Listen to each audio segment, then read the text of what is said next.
Okay, I think we're good here. Yeah, I think we're solid. All right, let me turn this down on my end.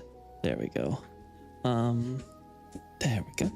Howdy, Xavier. Good to see you. Just got home from work. Man, long work day, huh? This is pretty late, huh? Or is it a long drive from work? I wonder. Anyway, boy, oh boy. We have a lot. Oh wait, yeah, let me, oh god, they put the weapons away. Shit. Shit. Am I blind? I think I'm blind. Oh no, curved daggers is its own thing, isn't it? I still think I'm blind. No, we have to, let's fix this. Yeah, this will work. 4 years in and still in the lands between. Yep, I am. We're never leaving this place. Just a long walk, lol. You walk from work, huh? I guess that's one good way to get your cardio in. Oh, I didn't realize I put it in the chest. It was the one item I took. Oh. I am not a serious person, clearly. Let's put this all away so I don't have to ever worry about this again. There we go. Right.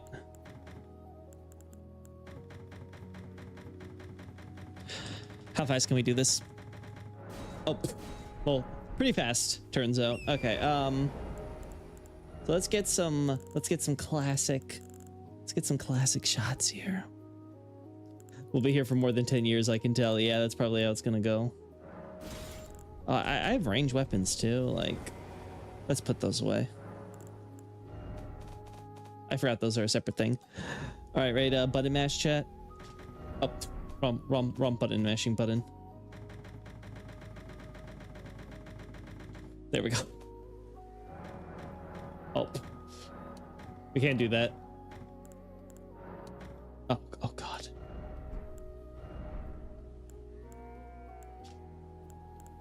Yeah, stop I don't need you to refill my chest. My war chest.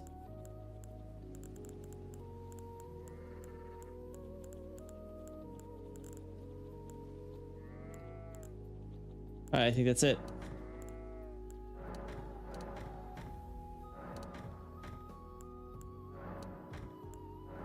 There we go. I don't know why it was. Oh, I guess not the biggest deal.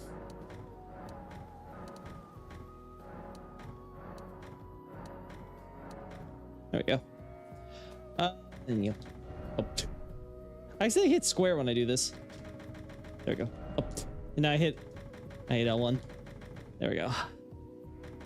Oh no! I didn't need to do armor. I didn't need to do armor. This because we always have to worry about that. And then yeah, you. There you go. All right, now we can all get prepared. Okay, so I was thinking about talking about Miquella today because we were kind of already on that topic, and we were on the topic of statues when the doggo wanted to go out, but right now she's asleep, and God, she's been held today, so I hope she stays asleep. Please, I beg you, girly. Yeah, this will work.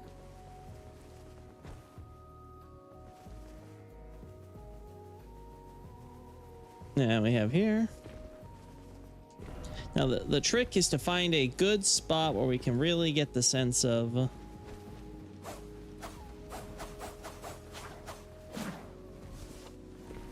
oh, cool. Clearly someone should have taught the perfumers how to do that. Anyway, so I wanted to talk about Miquella because I took all the stuff on Miquella finally. I actually compiled it. At least I think I have it all. Admittedly, when you include the DLC and stuff, it gets really, really hard to like order and classify and stuff because it's like, oh god, is there like some random NPC dialogue I'm forgetting or whatever? But I think I have everything related to Miquella and stuff. Maybe I'll put it on the Discord just for you guys to like review and be like, okay, you forgot this. Hey, Nicolino, good to see you. You're just in time for the Mikkolo rant. Hey, Nick. We got lots of... All my Nicks are coming into the chat. Cut a warlock off in traffic and I think he hexed me. Well, shit out of luck, aren't you? That's why you don't cut a warlock off in traffic, man. What can I say? Should have done better. Be a smart driver, you know? Yeah, don't know how to help you with the rats. Yeah, I didn't see anything I really was crazy about here. Maybe I don't want to get the bear that's like, because like I feel like that's so iconic. I don't know if I want to get the one in the ruins though either. Oh, isn't there the one that's just like randomly running around in circles though in like this corner somewhere? Yeah, like that.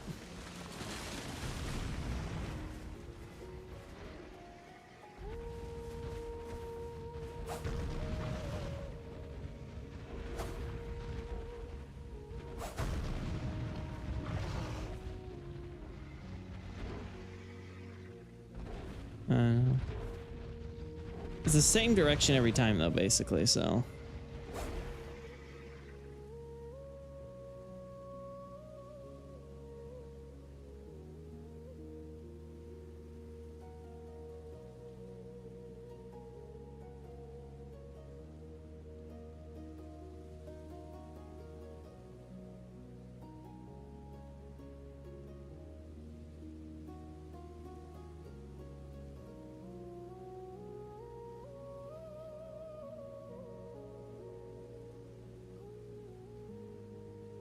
Yeah, we don't want the room bear looking too big now.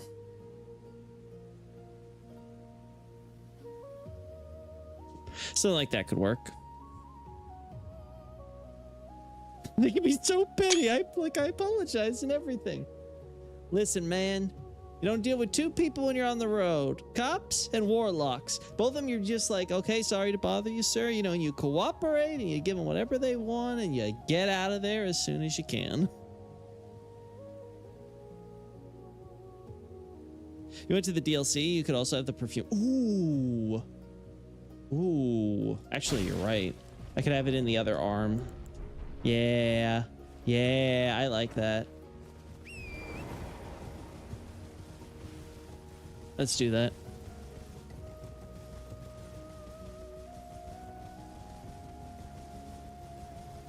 There you are. Do I already have the weapon? Or... I don't think so. I think we would have seen it in the chest, right? Yeah, it would be like under fists or something, right? Oh. So where do I pick one up? That's what I don't remember. A big bear, yeah. Yeah, so we just want to get some shots of like, you know, traveling perfumers doing their thing just to finish. Like, let me double check. Like, what are the... Oh, this is for Night of the Black Knives. This is the wrong one. Let's get out of here. Yeah, Depraved. Depraved perfumers. Which ones are missing some shots still that I would like? Yeah, I would like the one of them like leaving the land, like leaving the perfume place and everything. I might get a different... Honestly, I think I might want a different shot of the chest in the perfumer's ruins too. I don't know if I like that angle we have. I think I can show this to you guys, yeah.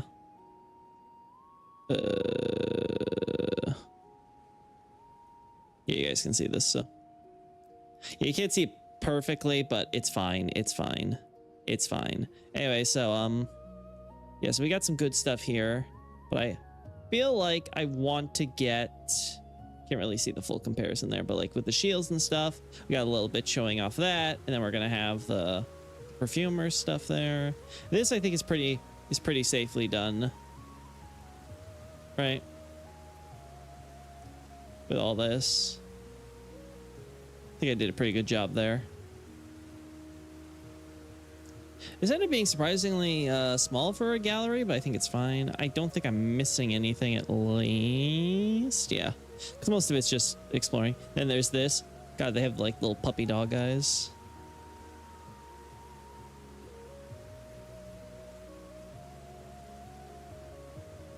I feel like I could get a different shot of this guy. I want to think about that one maybe. Just feels a little too similar. I love this shot. I love this. This has to be one of my favorites, I think, in this entire article. Just having the perfumer and the Nox priests side by side. I really appreciate that. Like it really emphasizes the similarity. And then we got this with all the fighting and stuff. I think I went a little overboard, but I wanted to show the different animations and things like that. I think it's fine. And then we got the furs and stuff and the ragtag attire. And then yeah, this one's also done. Yeah. Okay. Oh, and then Rollo. Yeah. I don't know if you guys can see it. Yeah, you guys can still see, yeah, the comparison. Boop. Boop.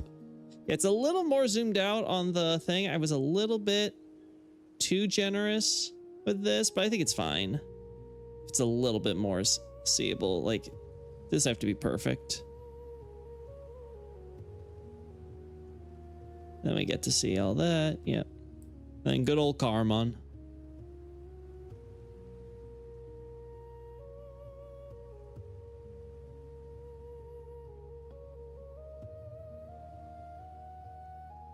Yeah, so really it's just this gallery up here. All the others are pretty much filled. It's just, I want to have something to highlight the traveling perfumer nature. Because we already talked about traveling perfumers in, it's the same one as Trisha, right? So it should be Crucible's End, I'm pretty sure. Yeah.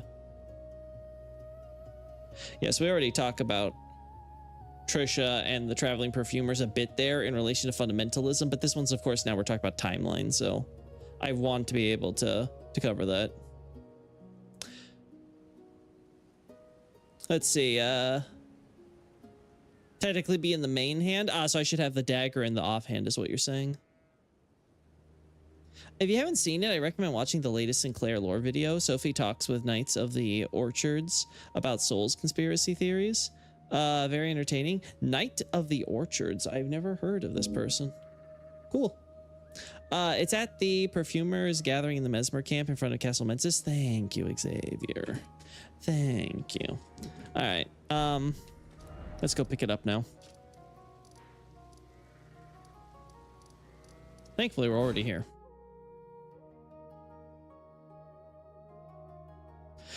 Yeah, you know, I have to talk. I haven't talked to Sinclair in a little bit. I've been meaning to catch up with her and Sophie, so I'm gonna have to give that a peruse at some point.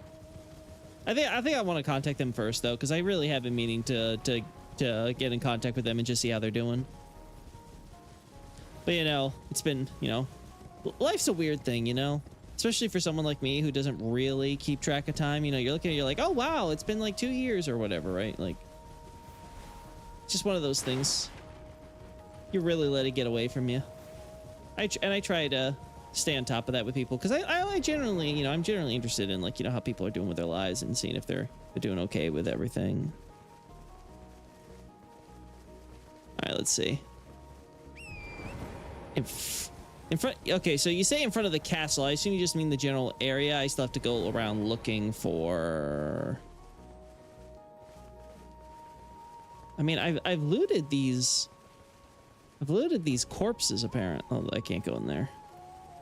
We've looted these corpses, apparently, so...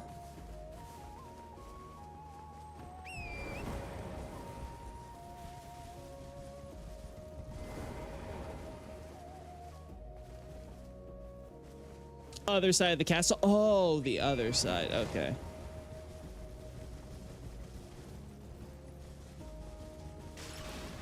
Yeah, not in here either. Okay. So you mean like over there? Okay.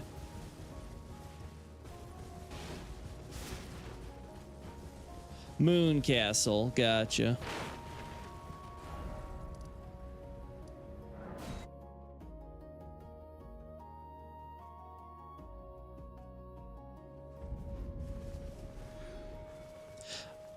Okay, because when you said Castle Mensis, I read that as Mesmer. I should have thought it was Ensis. My bad. Yeah, my brain had a fart there. All right, so over here, right? No, that's too far.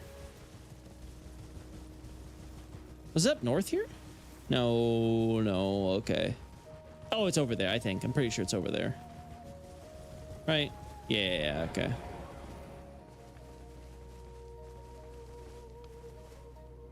Ah, let's do this then. I bet you it's in that chest, right?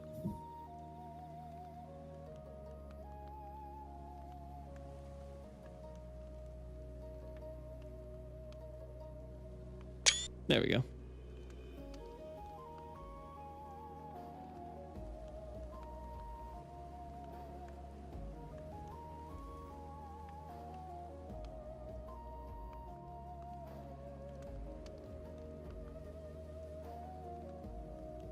It's to the right after you enter from the bridge. Oh, okay.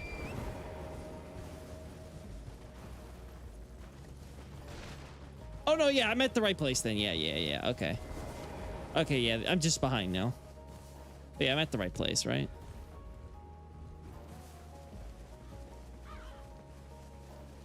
So let's see. Speaking of Souls conspiracy theories, I'm seeing this ever-growing sentiment of this plot against the gods in Dark Souls 1 content that feels speculative best from where I'm at. If you're aware of it, could I get your thoughts on the matter? Anything definitive on one way or the other? Plot against the gods. Can you elaborate, Nick? Because I'm not exactly sure. Are we talking about the Velka collaborating with Koth kind of plot, or is this some other kind of conspiracy I'm supposed to? Like, are we talking about like kind of? It's been a while, but I know that there has been like talk about this idea of like a general plot like involving like Havel and stuff that you'd see pushed by like Hawkshaw, which yeah, that's ridiculous. But again, I just don't know, so I don't know what I'm addressing. What are we talking about? Because I've said it before, like my position is very clearly like by all indications it really looks like Velka. Yeah, there's nothing else that has to be in the chest. It's really looking like Velka is the only character who's doing any plotting against the gods, obviously, besides like, you know, the obvious anti-god factions like Koth, Dark Wraith, etc., you know. So yeah, if you could like just kind of expand for me like what like the basic premise of what this plot against the gods is supposed to look like, that would be cool.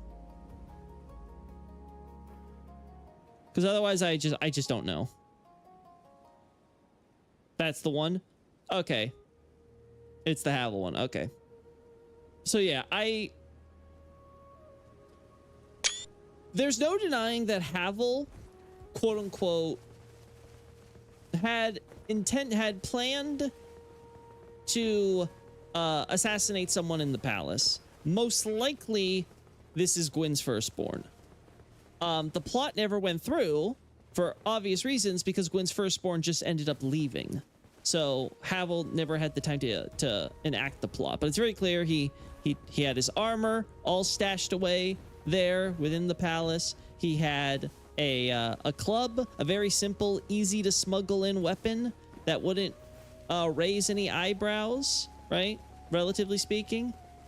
It's just a simple, basic wooden pummeling thing, but it's been enchanted with the occult, so that way it can deal real harm against the gods.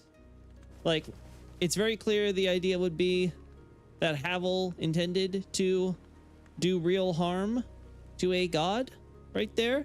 So that is certainly some sort of scheming, but if we're trying to talk about like there's this organized plan, conspiracy, effort, the only thing I would say is that it's possible that Velka is the one who supplied the occult enchantment, considering that she's the only one in Anor Londo whose forces do that type of enchantment and stuff like that. So she would be a natural place that someone like Havel could go to. And again, as I've said previously, with all the other hints that Velka is working against Anor Londo on the down low, the idea that she might give Havel the little push and help him supply, or even just supply him the weapon, no questions asked. Oh, like I didn't, like he just kind of asked and he did. I didn't know what he was going to be doing with it. You know, it just seemed like an innocent little request. Just take this piece of wood and put a little bit of dark in there. I thought that he was going to be going there, and you know, maybe like he had a, you know, had a thing to out in the woods or something that he wanted to, like, you know, deal with some holy like creature. Maybe there's some stray sanctuary, like, you know, like something where there could be a little bit of plausible deniability or something. And that wasn't for his vendetta against Seath. I don't believe so, because there's several. Okay, so there's several problems with trying to say that it's against Seath. If it's against Seath, then why would you use an occult? Because occult's not going to work on Seath. And why would it be a blunt weapon like a club? Because again, that's not the best weapon for Seath. Again, what does Seath fear? We go to his archive. What does he fear? He fears sharp weapons that can play his skin, like scimitars and stuff. Those are the type of weapons he locks away and mimics to try to keep them away, right? Even though he's the one who's like enchanting them, crystallizing them, doing all that stuff, he's not the type that's gonna want to risk with his mortal non-stone scaly body anything like that. So Havel using a small club and putting in the palace, it's just, Seath is just not a viable option. Now, keep in mind, again, as I go over an Abyssal Archive, the entire issue with the Firstborn does in large part stem from Seath and his betrayal. So this confirms all of Havel's worst biases, right? And unlike when Gwyn is around, who is a comrade at arms of Havel, right? Havel has a huge respect for Gwyn specifically from how they fought together and things like that. He doesn't have that same connection with the Firstborn, and even worse, the way he sees it, he sees that the Firstborn is essentially, you know, doubling down on arguably Gwyn's worst, and from Havel's perspective, mistake of bringing in and recognizing and elevating Seath. So you can see all the tension there, where again, at this point, at this juncture, after everything that Seath does, after what happens to the divine blacks, I should say the blacksmith god, after what happens, you know, with you know, the Titanite demons and all that stuff going on in Anor Londo at that time, right? This would be ongoing events during this period.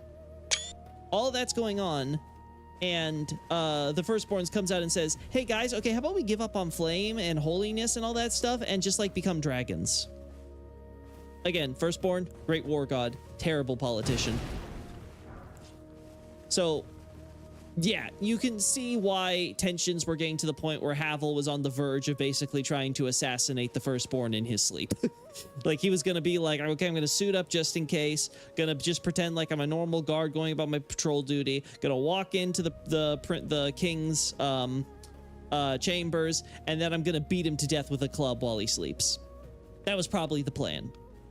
But again, didn't go through with it. Firstborn ends up leaving. All the other gods decide, you know what, let's just kind of leave and go over where Lloyd is and all that stuff. And that's kind of how it seems to have all played out. Now, the idea that, you know, Havel would be part of some grand master conspiracy with humans and things like that, which is where I generally think that Hawkshaw theory type goes. As I say before, that I think it's a faulty premise. It's based on the idea that Havel is the Havel warrior we fight in, I think I've taken enough screenshots of this, right? Yeah, I'm not gonna get one of this one. Let's get one from behind. Anyway, it's based on the faulty premise that the Havel, the Havel Hollow, the Hollow who is called Havel in the localization is the actual Havel and not just a warrior of Havel, as the Japanese makes clear. Same term we see used, I don't think it's used exactly in DS2, but same term we see used in DS3 when the quote-unquote Havel character returns, right? Like, it's because, like, again, these are just the copycats. These are all the people who, they wear Havel's armor, his rings, you know, he has priests who will use his magic and stuff like that, but they're basically just fanboys that are LARPing. Bad optics on Bro's part. Yeah, it was the worst thing, right? And again, especially with Dark Souls 3 adding the extra constant context with the Wyvern, it becomes obvious the Firstborn doesn't care about, you know, a lot of this kind of this more like prejudicial stuff when it comes to medial pride, right? Like there's this huge pride in the gods and their power of light and all that stuff, right? But the Firstborn doesn't operate exactly on that level. He's much more of a, hey, you know, and you see this with a little bit with golf and stuff too, right? It's like, you know, there's this huge respect for the dragons because they're powerful, they're great, you know, they get you a lot resentful, but you feel like that satisfaction as well. And there's kind of that missing of being like, man, those were the good old days, right? When we were going over and fighting them and they were worthy opponents and all that stuff. Like, it's one of those things where, it's obvious that a war god, you know, someone who lives for the fight and respects strong and powerful opponents, who, like, you know, for him strength is the defining feature. And then you add to that he also even had defeated and essentially made friends with a wyvern that fought alongside him for these types of battles and things like that.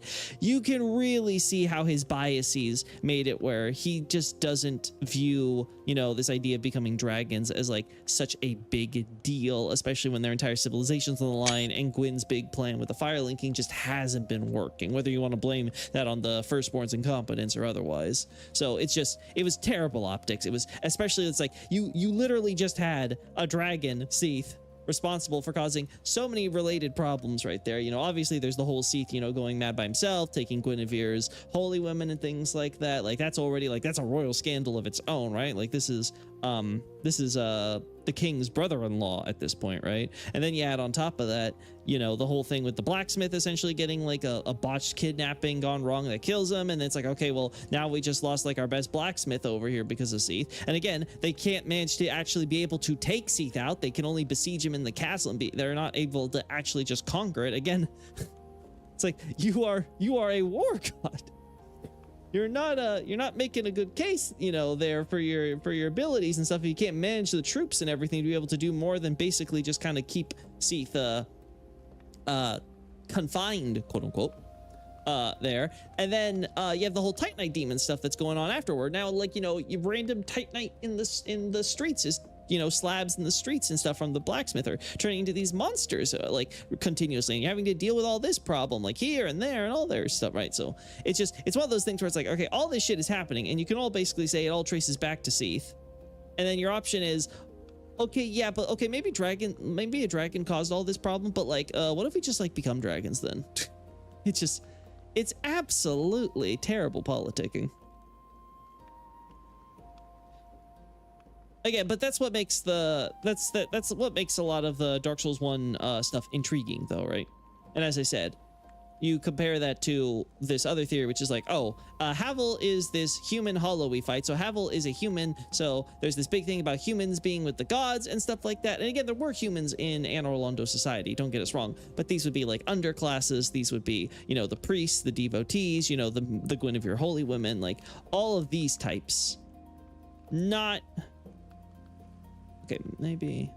Okay, I'll do this angle, but I really don't like it because there's, you know, we don't have our priests in here. Anyway, you have, you know, all these sort of people, and they're the ones that are getting buried in the catacombs as well, but like all the, mostly Ulasilians, but they are essentially, you know, all these people who do like, you know, the servant type roles, right? But like Havel is basically a Silver Knight, you know, he's a Silver Knight, he's fought there, right?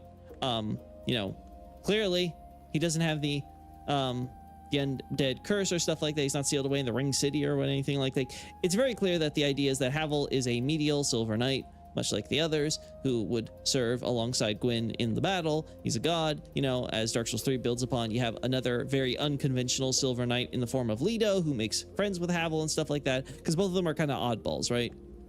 You know, unconventional weapons, not very elegant or thin, and obviously Havel doesn't even stick with the silver armor. He ends up, you know, put on a solid rock and all that stuff. So like all of that together, all of that combined, I guess something like this might work. Okay, I think it's safe to open this now. There we go. All right, so it should be the other way, right? Like, oh no, I flipped. Okay, cool.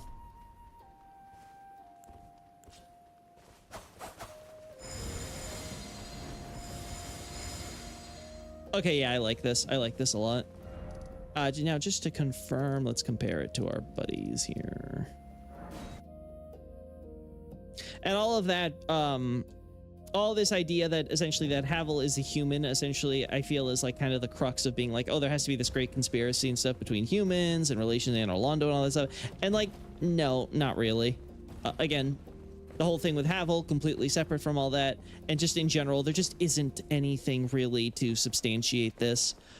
We have definitely problems with humans. We have the individuals like the pagans living on the fringes of society with their false gods related to the dark and stuff, their misremembered history, the twisting and turning, like Yep, okay. I'm just like him. Cool.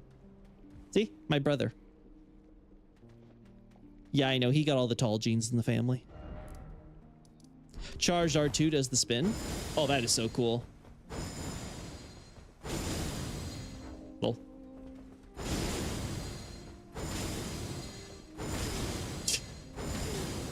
I'm never killing him.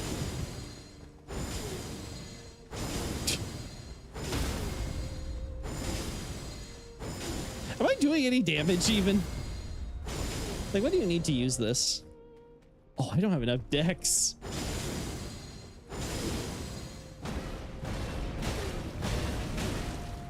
God, you guys are tanky.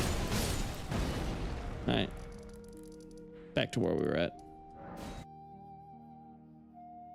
Yeah, I don't think there's a, I just don't see any scenario where you can talk about like a grand conspiracy among humans specifically, plotting against the gods. I mean, the gods were already plotting against the humans long before it. Koth is already sort of filling in that role of like any human plot because he's the one who's like recruiting and like converting the humans, at least ostensibly, to that cause. And then, you have like individual faction stuff, which are just representative of general human society, witches, heathens, you know, barbarians, you know, like all these people who are on the fringes who are like remnants of like the old cultures, which have basically sort of degenerated, degraded, you know, attempted to go into, you know, become recluses, you know, recluses with their weird old traditions and magics, you know, that type of thing. Thank you for elaborating. On the flip side, are there any Souls conspiracy theories that you're inclined to believe? Velka. Again, Velka. I think Velka is the one where it's like it's at least in Dark Souls 1, it's decently subtle. Like there's, you could always, like, it's one of those things where it's like, well, the narrative only really makes sense with this, but it's one of those things where it's like, okay, yeah, like you could be like, you know, maybe you know, you're looking into it too deep. Like there's definitely some things where it's like, oh, is it really so sus, right?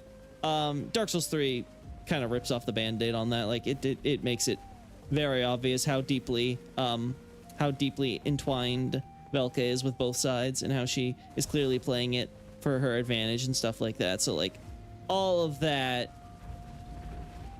pretty much, yeah, something like that.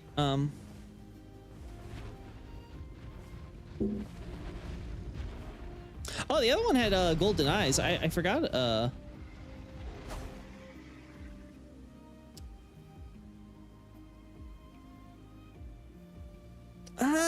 don't know about this one. But yeah, besides Velka, related ones, like I said, I have I guess you could argue conspiracy theory for DS2 would be Velka being, I mean, forget Kaith. Kaith is the obvious one, but Nar Alma's another one I put forward. Again, I think Nar Alma is like a separate figure. I think Velka just co-opted Nar Alma, right? Versus like Kaith, which I just think is like, oh yeah, that's just Velka by another name, right? I think Nar Alma was just like a non-existent god imagined by a bunch of psychopaths and to justify their psychopathy. And then, you know, Velka just kind of like steps in and be like, okay, yeah, I'll actually contribute to this. Okay, cool.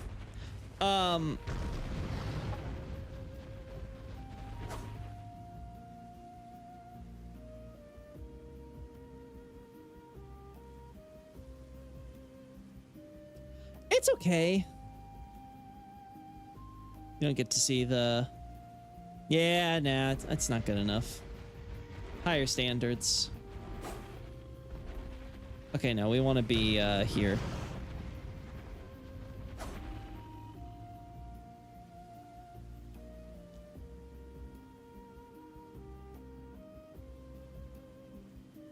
Nah, I'm not making that work. This is cheating. I could do that, but I don't like the side profile there. Yeah, if it comes to conspiracy theories in general, I just don't have a lot because like Souls is a game where you like, you know, you're constructing the narrative, right, based on what you have, right? You don't get a lot of stuff that's going to be outright confirmed, so a lot of things technically fall under like theory or speculation or however you want to frame it. But at some point, you kind of have to be like determinative and like, you know, put your foot down and be like, okay, yeah, this is most likely to be true, and then build upon things from there. And at some point, like, you just kind of have the full narrative. So it's like, there's not really a lot to be conspiratorial about. Like, for a hypothetical Dark Souls 2 book, I think I might want to end a completely hypothetical epilogue by maybe mentioning the idea that I would think that Nashandra might have gotten her information on the location of the throne. I think the giant she could have easily unknown from her time traveling, but I think specifically the Throne of Want and where it exactly was located and all that stuff, I think something like that, I'd be willing to mention the epilogue and put up the idea that it was Velka, and that given Velka's outsized presence in DS2 compared to DS1 even, that there may be indications that Velka is more, that she knows about all the things that have gone on in the new world during the events of DS2, and that more importantly, she is taking advantage of this opportunity because she is, for whatever reason, again, not factoring Dark Souls 3 in, I would say that she is, for whatever reason, unable to... that's almost there. I think we need to step back a little. I think I'm going a little... Yeah. Hello? Did I pick the wrong one? I guess I did. Oh, no way. Anyway, but I would go with the idea that Velka might be responsible for bringing the information, because again, she's working against the gods, and she sees this as an opportunity when the gods can't do anything to really help the First Flame or anything, and she's currently unable to go over there or do anything herself or whatever, right? She just has a few priests as far as we can see, and like a weak cult following.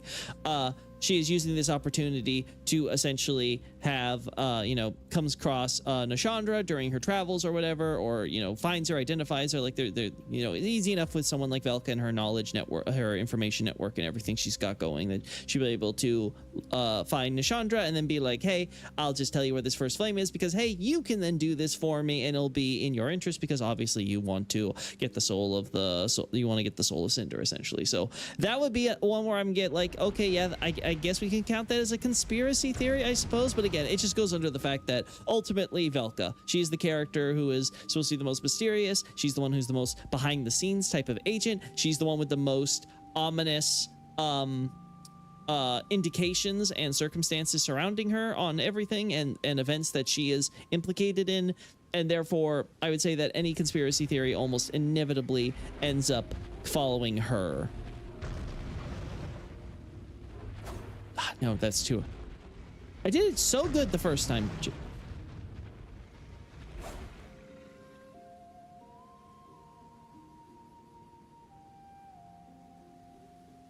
This works. I don't like that.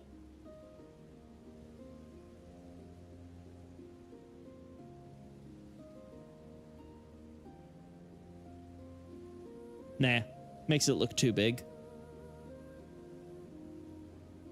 They killed it with the Rune Bear's design. Yeah, I like it. I wish the enemy wasn't such an annoying piece of shit, but I like the design.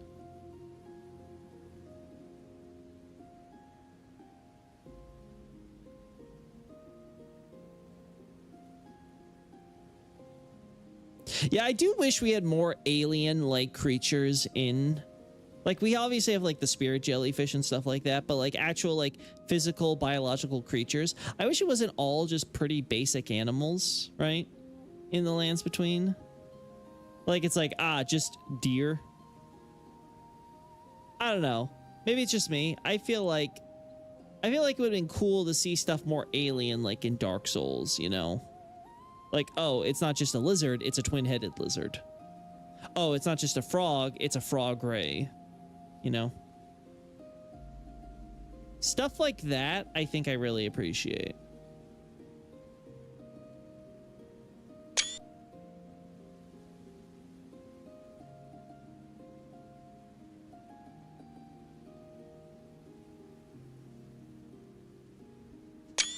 Right?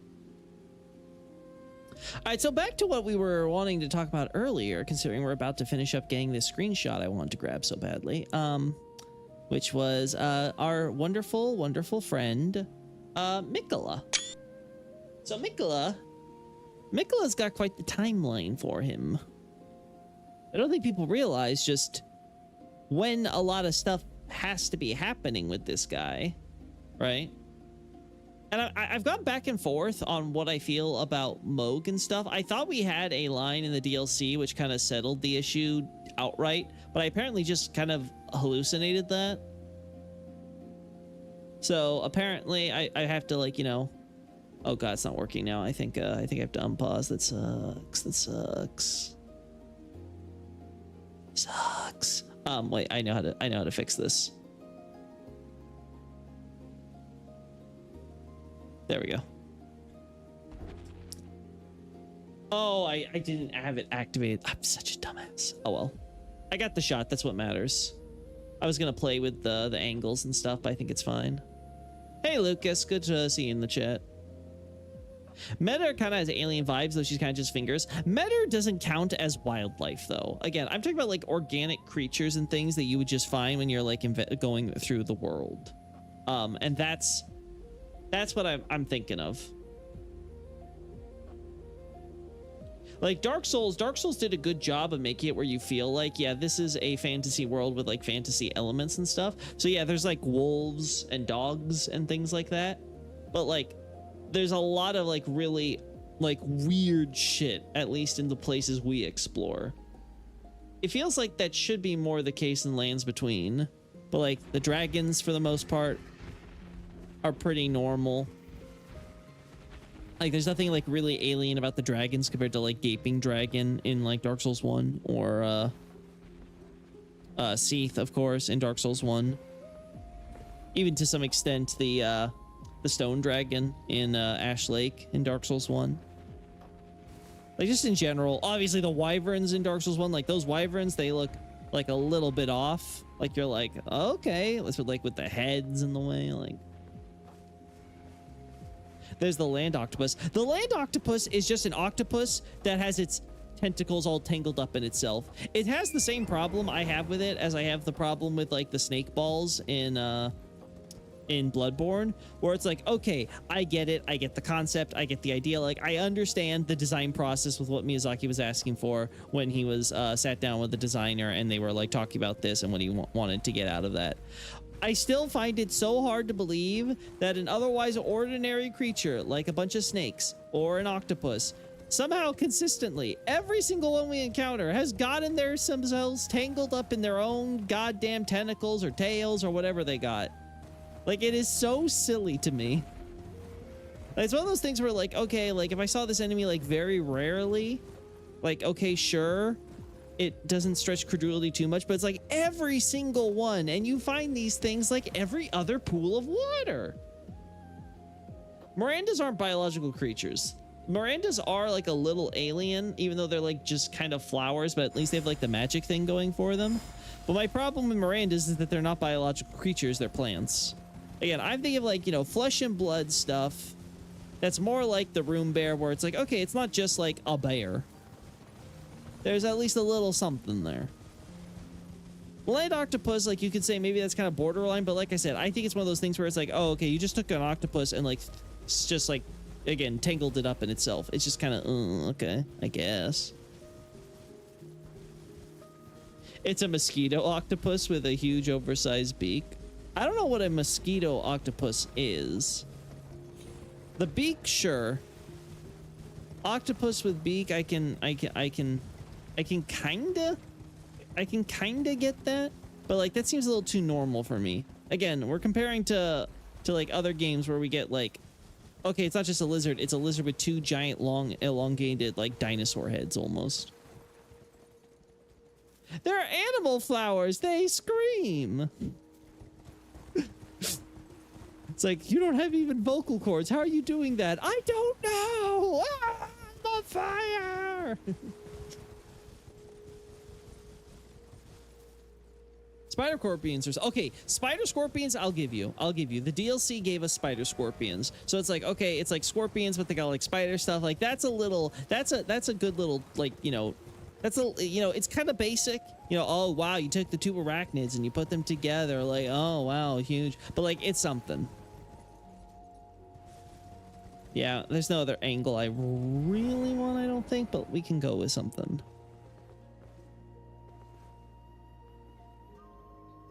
Nah, let's do it from the Perfumer's Ruins. I don't think we need one this close. I think Perfumer's Ruin. Oh, it's, oh no, yeah, there isn't a grace point for the ruin, so yeah, Unsightly is the best bet. Okay, cool. Anyway, so on to good old Michaela. Good old Mikhail. Good old Michael. Oh god, I already opened it. Damn. I think I see why I have the shot I have and nothing else. I may have done an oopsie. I think I could fix this. I wish Elden Ring went on its own direction for the Basilisk. Yeah, they brought back Basilisk, so I guess that's something, but like... Okay, so either Basilisks are completely spawned by the Rune of Death, or they're like ordinary lizards that get like corrupted by the Rune of Death or something, right? Like, that's really like the only real two like options we have for those things.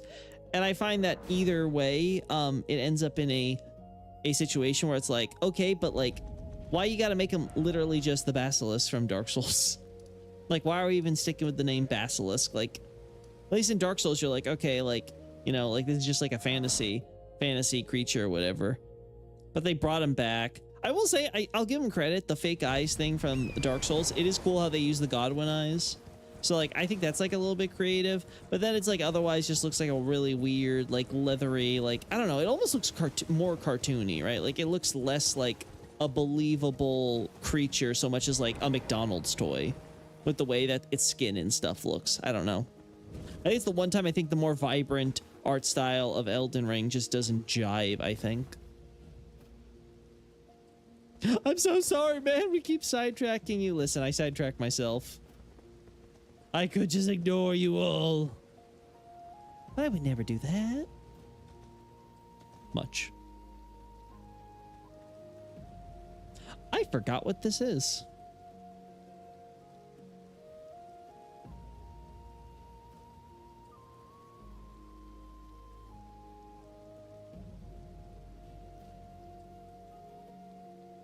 Yeah, this is good. Let's keep that in place.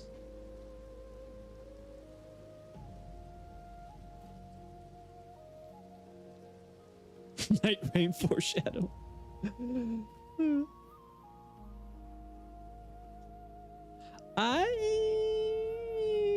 Okay. I guess this is okay. Let's change the lighting though, see if it's...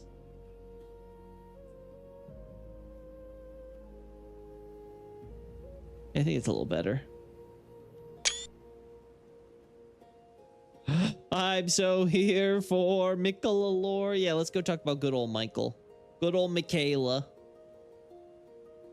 I do wonder if that was the inspiration Martin had for the name, because I assume Martin came up with the name.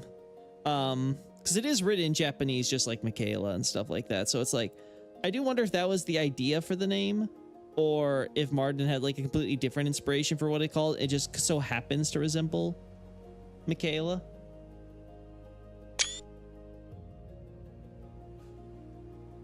The third option is that From Software is incapable of putting unnecessary callbacks in their game. That is also true, but we are trying to go in universe. We are trying to be not meta in this instance. I guess. No, that's not it.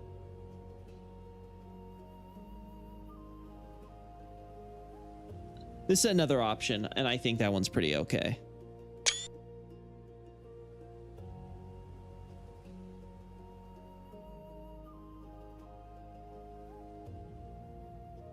Can we go back to midday?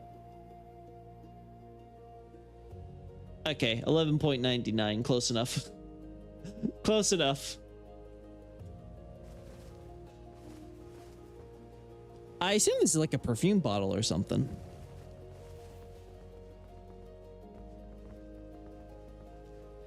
All right.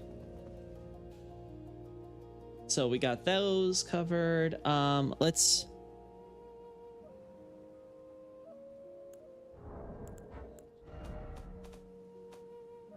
go back to our other character with the Miquella's like an angel, so.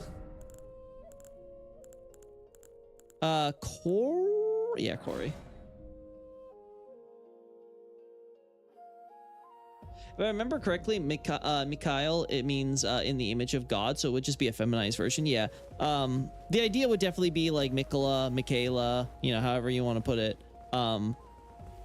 It would be sort of the idea that, again, because you know, Michaela is so angelic and like, you know, like he's the one that's like the most classically where you're like, oh yeah, God, divinity, you know, like Miquella's overall design with like the white robes, like the almost glowing aura, you know, the very fair, like, you know, skin and like blonde hair with the serene face and peaceful and all about kindness, right? Like he's the most like, you know, Judeo-Christo God coded, right? So like the whole the idea that, you know, like his name is based on Michaela, like I would definitely be I definitely wouldn't be surprised by that one. But again, it's really hard because like you have so many demigods. I'm not sure how much their names actually kind of fit in with this. Yeah, I'm not finding a really good spot.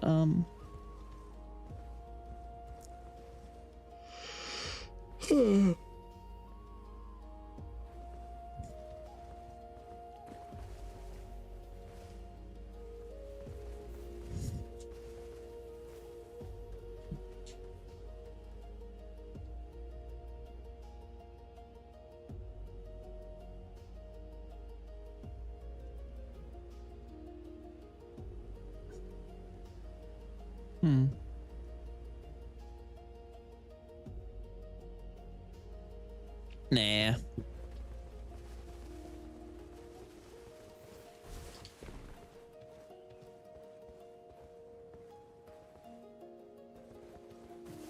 If there was like a window here, it'd be so perfect.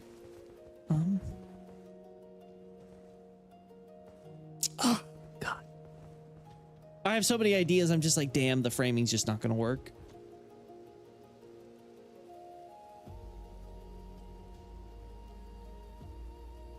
America is Mary. Yeah, America's obviously a derivative of Mary for Virgin Mary, Mother of God, and all that stuff. Like that one's pretty on the nose, right?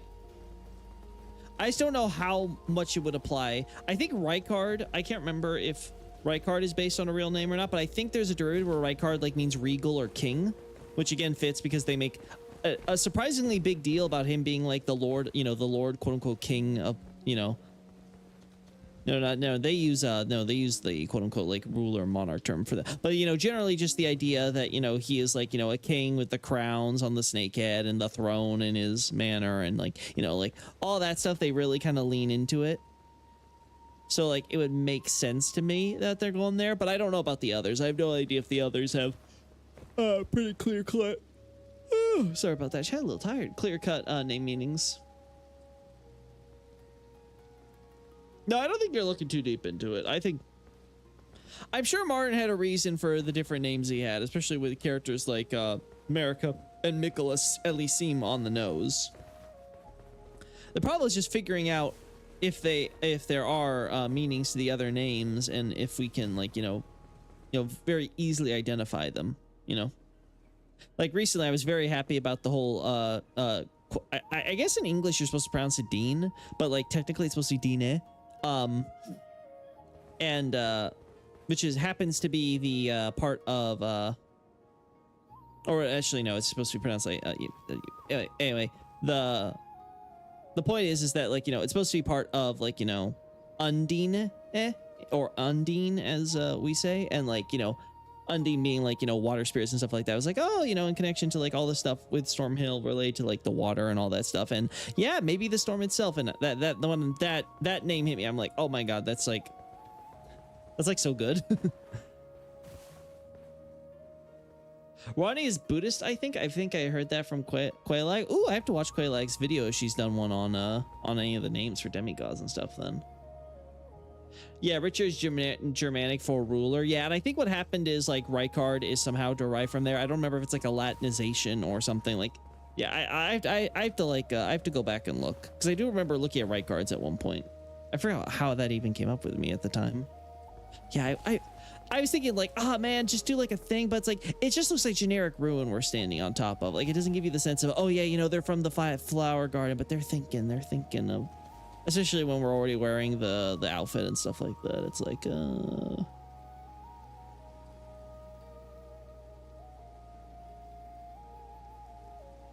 her association with the moon would make sense in that regard. Yeah. Yeah, Acer has a really good video on that with the moon, by the way. Like, I actually really appreciate him, what he did with that entire FromSoft series for themes and, like, you know, key ideas and concepts and things like that. I think he did an excellent job there. There's also the alien stuff, but I think in terms of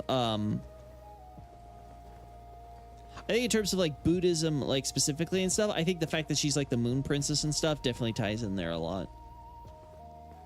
Multiple set of arms would be more like Hindu, I feel.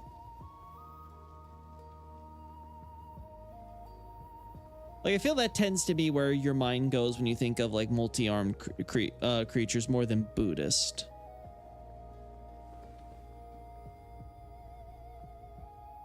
Yeah, I think I have to give up on this idea. I'll have to do something else with this.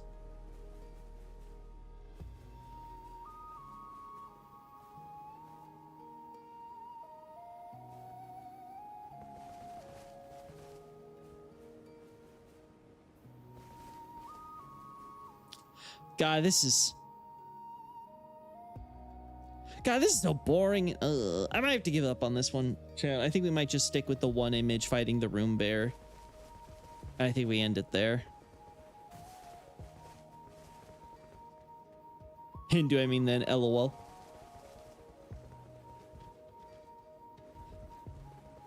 Yeah, I have to look into it. Honestly, again, I'm not an expert, but now that you mention it, I do feel like Ranni could be Sanskrit.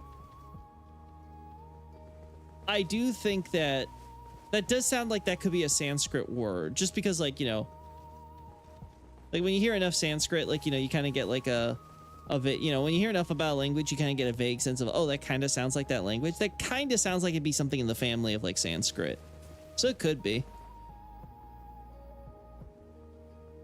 Ranni also means queen in an Indian word. Ah.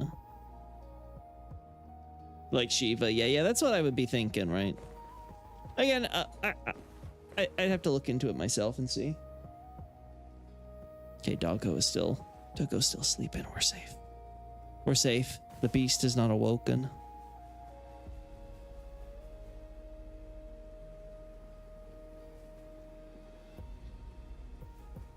Damn. Yeah, I'm so disappointed.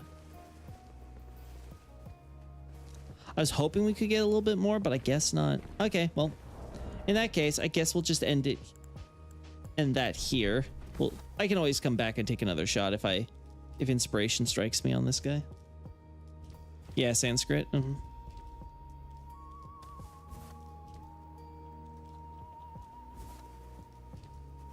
Yeah, there are some connections between Buddhism and Hinduism, right? But there are like certain specific things, I think, especially with From Software, that I think, like, From Software, usually when they're doing Buddhist stuff, they usually don't lean into multi-armed stuff. Like, they usually make that separate, and usually, like, say, like, the Fool's Idol and stuff. It's when they're, like, you know, trying to mix in stuff that would be more recognizably, like, Hindu.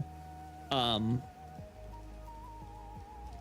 yeah, I don't think, like, the multi-armedness of Ranni would play in if her name is Buddhist, but if it's Hindu, or at the very least, like, vaguely Indian and Sanskrit and stuff, I can see how the multi-armed aspect would tie into, like, you know, some sort of Hindu meaning or general connotation. Total photo shoot to Pete. Yeah. Okay. Let's get through the Miquella stuff then. In fact, I'll show you guys a little document I have here. Actually, you know what? Because we didn't get to like really like dive into it, let's first start with what I was getting at yesterday, because I kind of had to rush it a little bit, obviously, because of Doggo. Let's get a. Oh god, there's so much crap. I'm I'm gonna close orders breaking for now because we don't need you here right now. And we shall focus on, yeah, this is something cool. So I recently added to one of the articles a talk about America stuff because I was doing a little browse about, there we go, taking a look at like different images and things. And again, thank you Zlosky for always giving us some of the best looks at these models and things like that. I noticed when you remove all the hair, especially, becomes more obvious. But you have America's braids here. Right, so very classic image. Let me open a desktop because yeah, I think I have the desktop compare. Yeah, here we go. So very fascinating to me that we can actually see here a very obvious and direct comparison. Now, it's not like one for one. America seems to have worn one braid a little shorter than the other in comparison, right? And after she ends up becoming a deity, not deity exactly, but let me see if we can find the image. You know, after she decides she's going to sacrifice a little bit of hair, we see she loses that long braid. Let me bring that out. Here we go. Right. So I find that very interesting how they have that reflected on her statues with Mesmer. So like, and they focus on, and as we established, like obviously these are clearly like, this is like First Church of America. Like this is supposed to be like, this is the classic depiction of America going back to the beginning of her reign. Very iconic. Unfortunately, again, I hope Zlosky or whoever in the future will depict, give us a good side profile on the left, the left side of the face so we get a better idea. It's also worth noting how there's a belt for America on this statue, not here, but if you look at portraits of America, you see the belt, at least the bottom part on, is depicted. So I feel like this is just an oversight. Like they had they probably have a bunch of like internal art that have like America depicted with this belt and stuff like that. And it just didn't end up happening in this specific design that became the statue.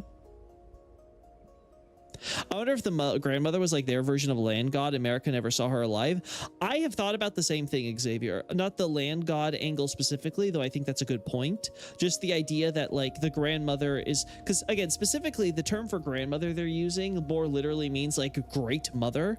And I wonder if the reason why they specifically went with that kanji spelling is because they want the idea being like she is like this great ancestor mother. Like she is like, I don't know, let's say, because again, going back to my idea is I think that the shaman village are some of the last remnants of the bloodline from the royalty in Rao that escaped after its destruction and basically kind of just set up their own little community there. And maybe the grandmother is supposed to be like the either the soul or the main major figure from that exodus, right? And she's the one who basically established the village, and then eventually she dies and she becomes weird tree thing, and she basically just becomes kind of like, you know, this ancestor idol that everyone like prays and gives respect to or whatever, right? And so one point that I made in the article is the fact that America, because I make a point already in Urtree's beginning, the idea that America seems to respect this figure a lot and what she represents. And I think the fact that she's emulating her hairstyle when she becomes a matriarch herself as an adult, I think that's very telling.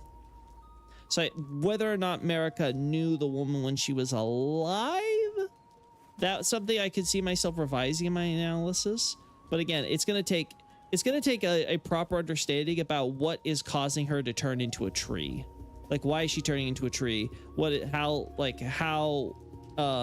Is this how is this, like, you know, playing out for her? Was she always a tree?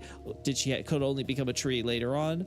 I do think it's a little weird if the idea that you know, the massacre and stuff is happening and yet she's just kind of under a tree doing this pose kind of peacefully and calmly. Like it definitely, that part I definitely think kind of lends credence to the idea that she is a older figure from, like, you know, well before America's time.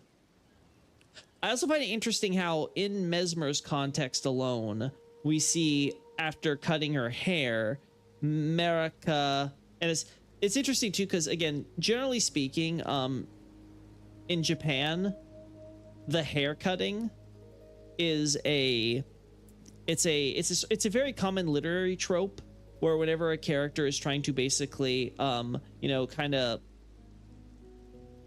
not really reincarnate, but like whenever they're trying to basically kind of reinvent themselves, right? When they're trying to you know, cut ties with their past, you know, and move on with their lives, there tends to be this shorthand used of being like, oh, they cut off their physical hair, and the change in hairstyle and stuff is kind of like, you know, it's a new me.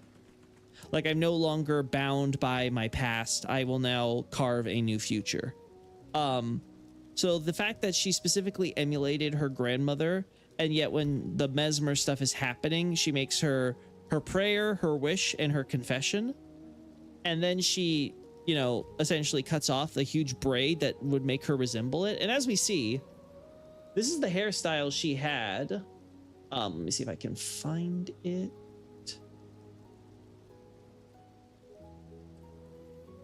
Let me do this. Okay, this will make things easier. Yeah, okay, so yeah, here. So we see she has this hairstyle. We were showing that off her last stream.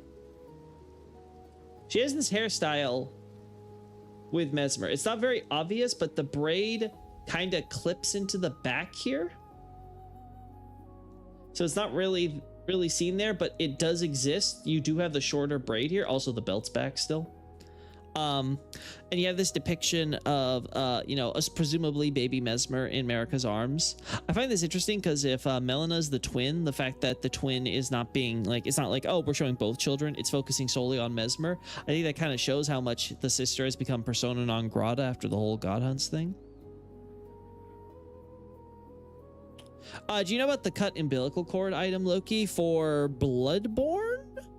I know about the umbilical cord in Bloodborne. In Elden Ring, though, I'm not familiar. Was that a thing? I think the concept art might actually have the belt. Oh, really? The one with Marika's statue? Yeah, that'd be cool. So yeah, so if it does have the belt, then yeah, for some reason they just ended up overlooking it with the depiction of the statue, which is kind of funny considering they felt it was important enough to bring back for other statues. So I wonder if they even realized. But yeah, so you have Marika with the long braid here, a short braid down here. So they wanted to make sure that this is Marika style that they're going for. Up until when Mesmer was born. This also tells us that Mesmer probably was, because as far as we can tell, I don't think Marika styled her hair like this before she became a god. Because we don't really see the hair like this in the trailer. She just lets her hair all free flow and stuff. So I definitely think the way that she styled it was specifically done because she was now like the queen, the ruler, the matriarch, and the mother of actual children. For Elden Ring, yeah, I do not know about a cut umbilical cord in Elden Ring.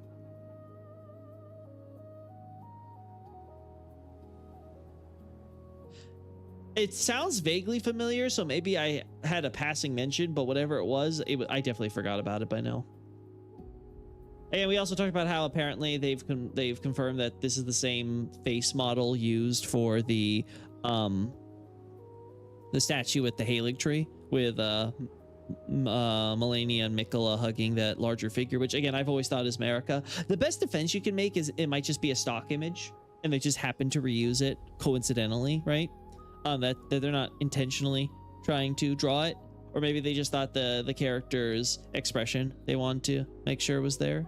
I mean, that would probably be the most protective explanation, but yeah, it doesn't hurt to go to the case that, wow, what a shocker, the maternal figure, the maternal woman hugging them with their cloak is Marika, probably. Well, crazy.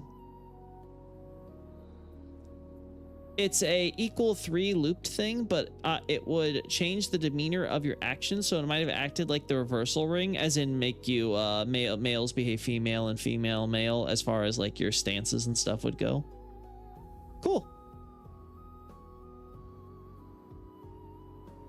I saw that post. I don't think it looks identical at all. They did the comparison. Do I have it here? Yeah, I have it. I think I showed this yesterday too. It does look pretty much a dead ringer, like.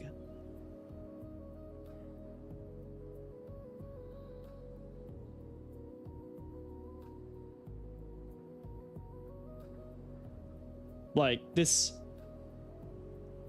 Like, yeah. This looks pretty dead on. That's me being pedantic. Yeah. I look at this and I'm like, yeah, this is like, especially when it's the half and half, you're like, oh, yeah. The eyes, like, it almost looks like a mirror image, so. Could Mikola's flowing hair pose as a contrast to America's tight braids? Yeah, sure. I mean, it's not uncommon for artists and stuff to use hairstyle and things as a way to, you know, convey character traits or for thematic purposes. That could totally be true.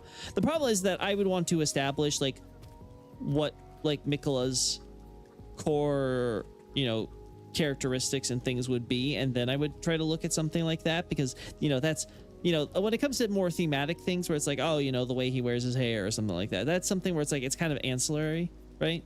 It's one of those things that's like nice to have, but you can do without. It isn't like, you know, it doesn't contribute, like, it's not core to the character, right? I always took it that she left behind the other part of the braid, both literally and symbolically, in the shaman village. Yeah, so that would be my idea as well, is I feel like specifically the fact that the braid is being used, and as we're seeing here, after it's cut and after the whole thing with the mesmer, this is actually a good segue into that.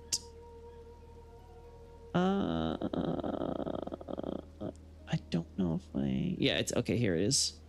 This is a good actually, you know what? Let's start with this. She seems to switch.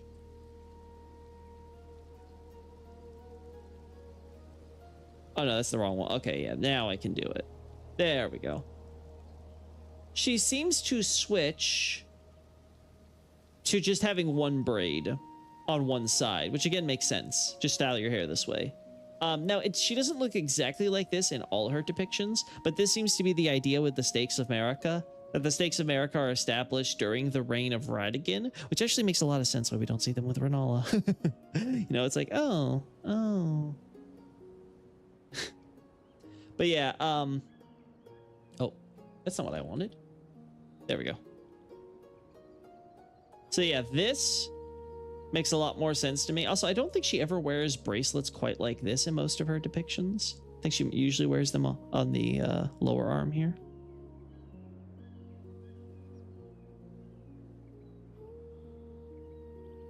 He has braids that literally act as a crown across his forehead. That's for the boss fight specifically, right? Or was that even in his older stuff? I have to go back and look at his designs. I don't remember Mikola's hair that much. I just remember the torrent thing vaguely. It flowing in the wind. But yeah, so it's very clear the idea is like, you know, she feels changed. Like she feels like her shaman stuff is left behind. Again, this makes a lot of sense to me again, because like, again, mesmer stuff, she's been throwing herself into the research angle now. In the course of doing all that research and stuff, she obviously has the Liurnia Wars. She doesn't really sire any children with Godfrey besides the Omen twins, and we see how that kind of goes. So like, I feel like in general, like for Marika, this is kind of like, you know, putting that stuff behind and moving on with her life, for sure. I find that interesting too, because it means that they probably had this entire, again, I don't know if it's something that was mentioned in Martin's notes specifically with her with the hair thing, but it seems interesting that they basically had this visual design element from the beginning, where very clearly you have like the statues for Marika with the 2 braids, but then you have obviously these statues here, but also here. Again, thank you, Zlosky. Also here where you see like Marika has the long braid here, but some other hair hanging down on this side. When we look at the cinematic as well, same idea, very consistent. The braid on one side, shorter hair on this side. So it's not quite like the Stakes of Marika here, where it's like all the hair gets pushed onto the braid, but it's definitely the same general idea here too.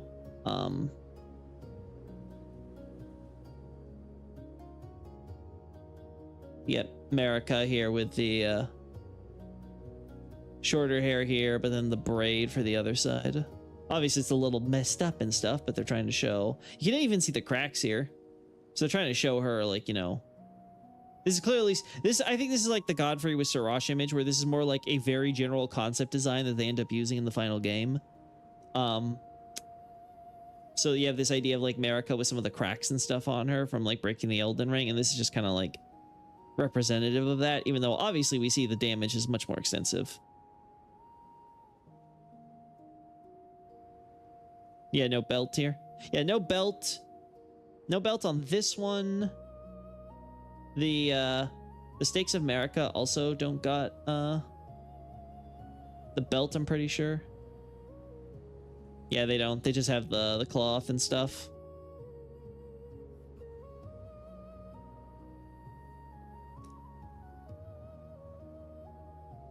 It's a motif on all his army. Yeah, I remember the crown thing with the twisting of the little intertwined little DNA strand type of crown thing they wear on their heads.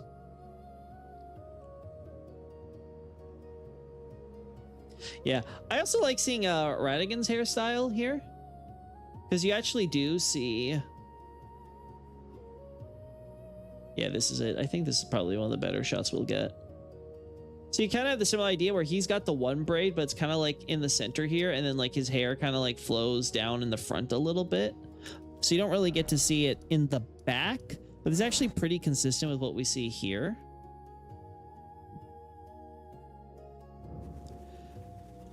Like if you look at it from here, it looks like, oh, Radagon just has like a mullet. But like when you turn it around and stuff, you're like, okay, yeah, he's got a little bit of long hair going down past the shoulder blades. But most of the big thing for him is the long braid.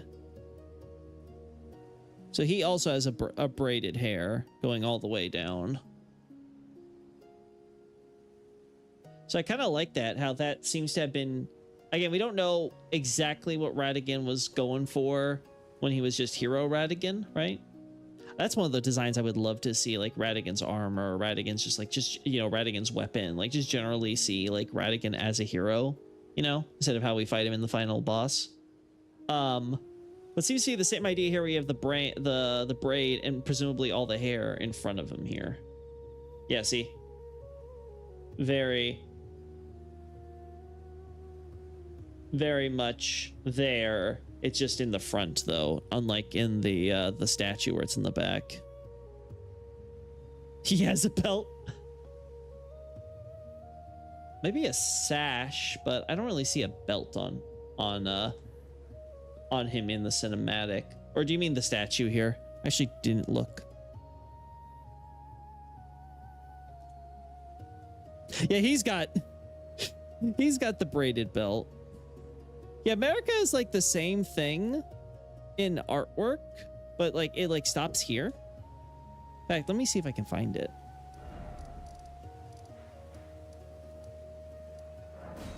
I think it's like right here.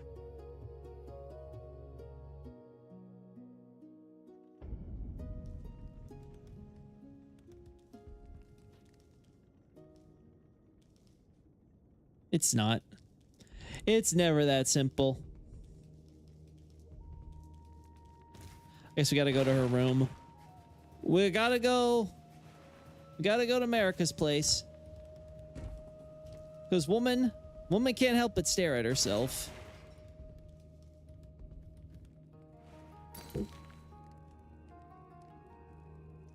Like, see, belt. I guess the idea is supposed to be like the belt is under the blouse. like she has the belt around her waist, but then the blouse covers it, so you only see this part coming down. Because I feel like you should be able to see this if it was on just on the outside.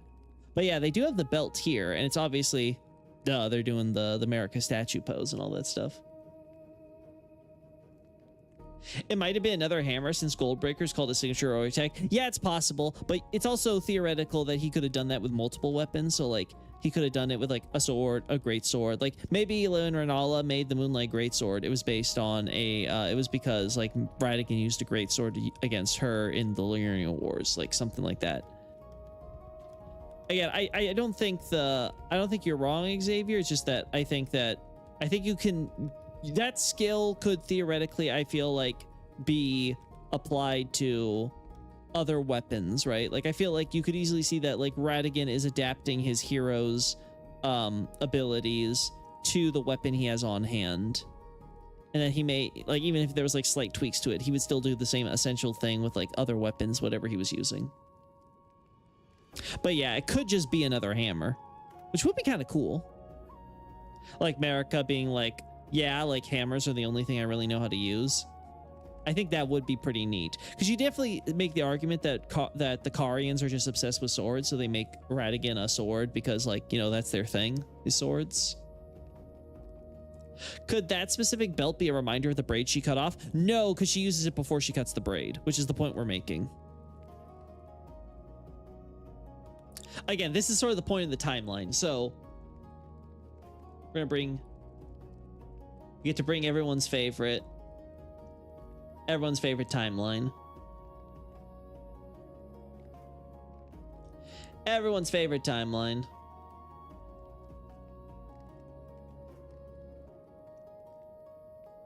Hello? Can you open? It doesn't want to come out. It's like, no, you show me every goddamn time. Stop. Stop. Let me rest. No. Yeah, her cutting her hair. So, okay. So Marika has it. Birth of the Erdtree. All the way through here. Up until here. So during all these events, which include all the time she's siring children before the Omen twins, and as far as we know, Marika never had any demigods with Godfrey after that. And then with Radagon, as far as we're aware, it was only Melania Mikola. So I think she cut it after Radagon. I see, yeah. So what we have here is essentially Marika.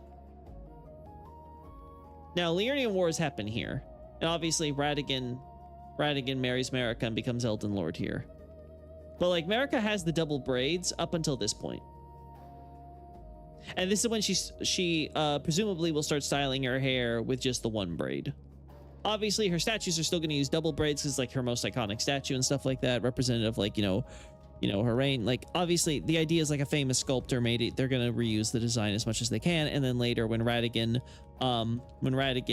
comes around, they have someone to make the Radagon statue. But obviously, while that design would be used for churches, the one that the original statue was made is actually just a Marika statue. So they've clearly decided that they would keep Marika with her original look, right?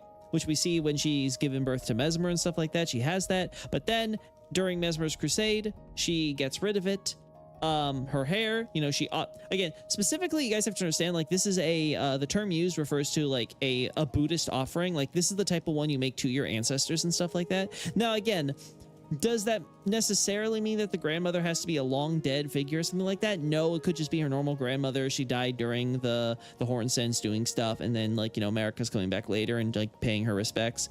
Though again, I also wonder, I have to do a little more research into the term because I'm not familiar enough with like the intricacies of the Buddhism. I'll have to ask around and stuff just to like clarify some of that stuff, because it could be that it's actually going to help us limit it on, like, you know, her lifetime and stuff. But I feel like it still could work with the idea that, you know, she's not like some ancient ancestor or not. So I don't want to be like 100% there.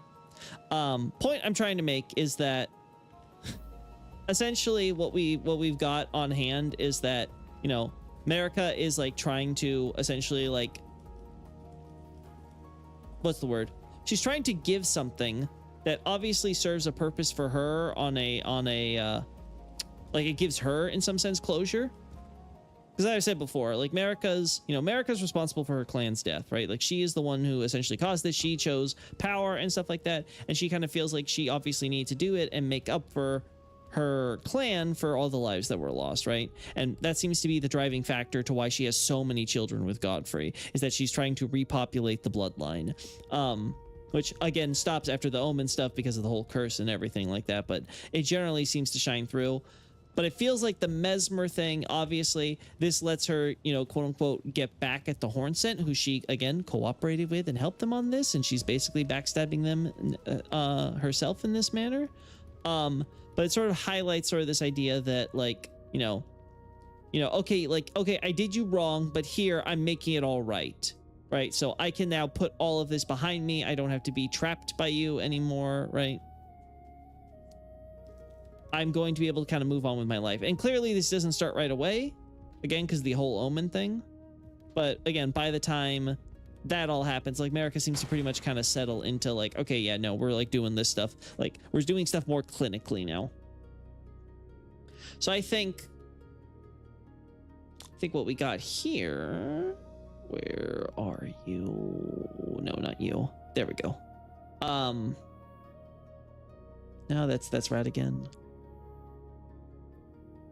Yeah, so I think what we got here with Marika and stuff like that, the way that she's portrayed overall, I think it's interesting how it looks like even before the DLC, they had this hair motif idea going, where they clearly had the idea where Marika would be wearing her hair in the present day a lot different than how she apparently would wear it back then, and that there'd be this weird gap, and the question would be like, well, what caused her to decide to change it? She just got older or something, and obviously they come with the whole reveal with the braided hair and stuff like that.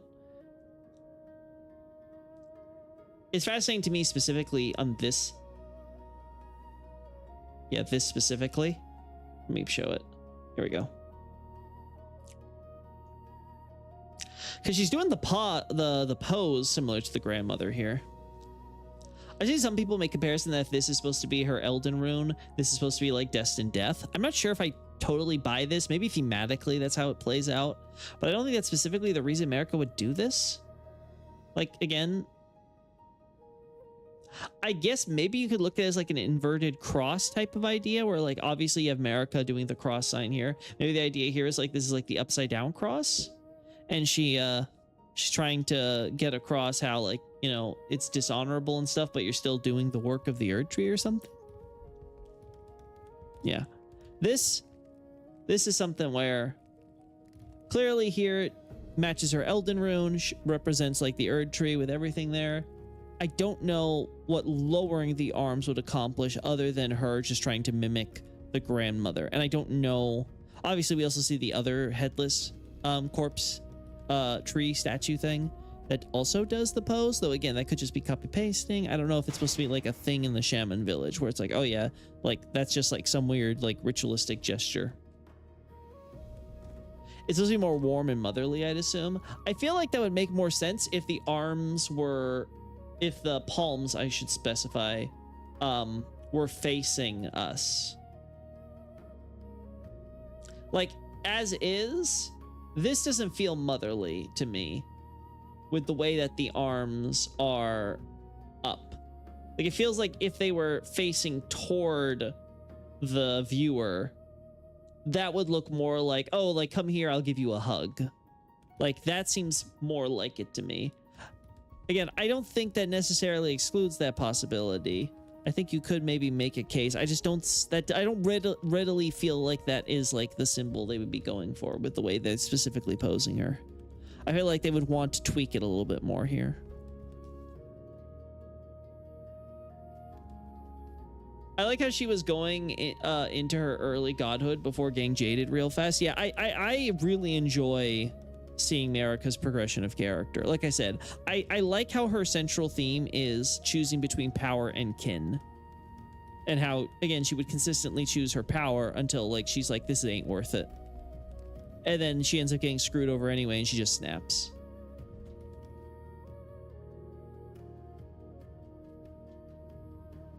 Yeah, you could even argue the cross on the left with the classic thing even has like it's evoking Christ, because there's this almost like, you know, the whole redemption for sins thing. Like Marika feels like she has to do this because she has sacrificed too many.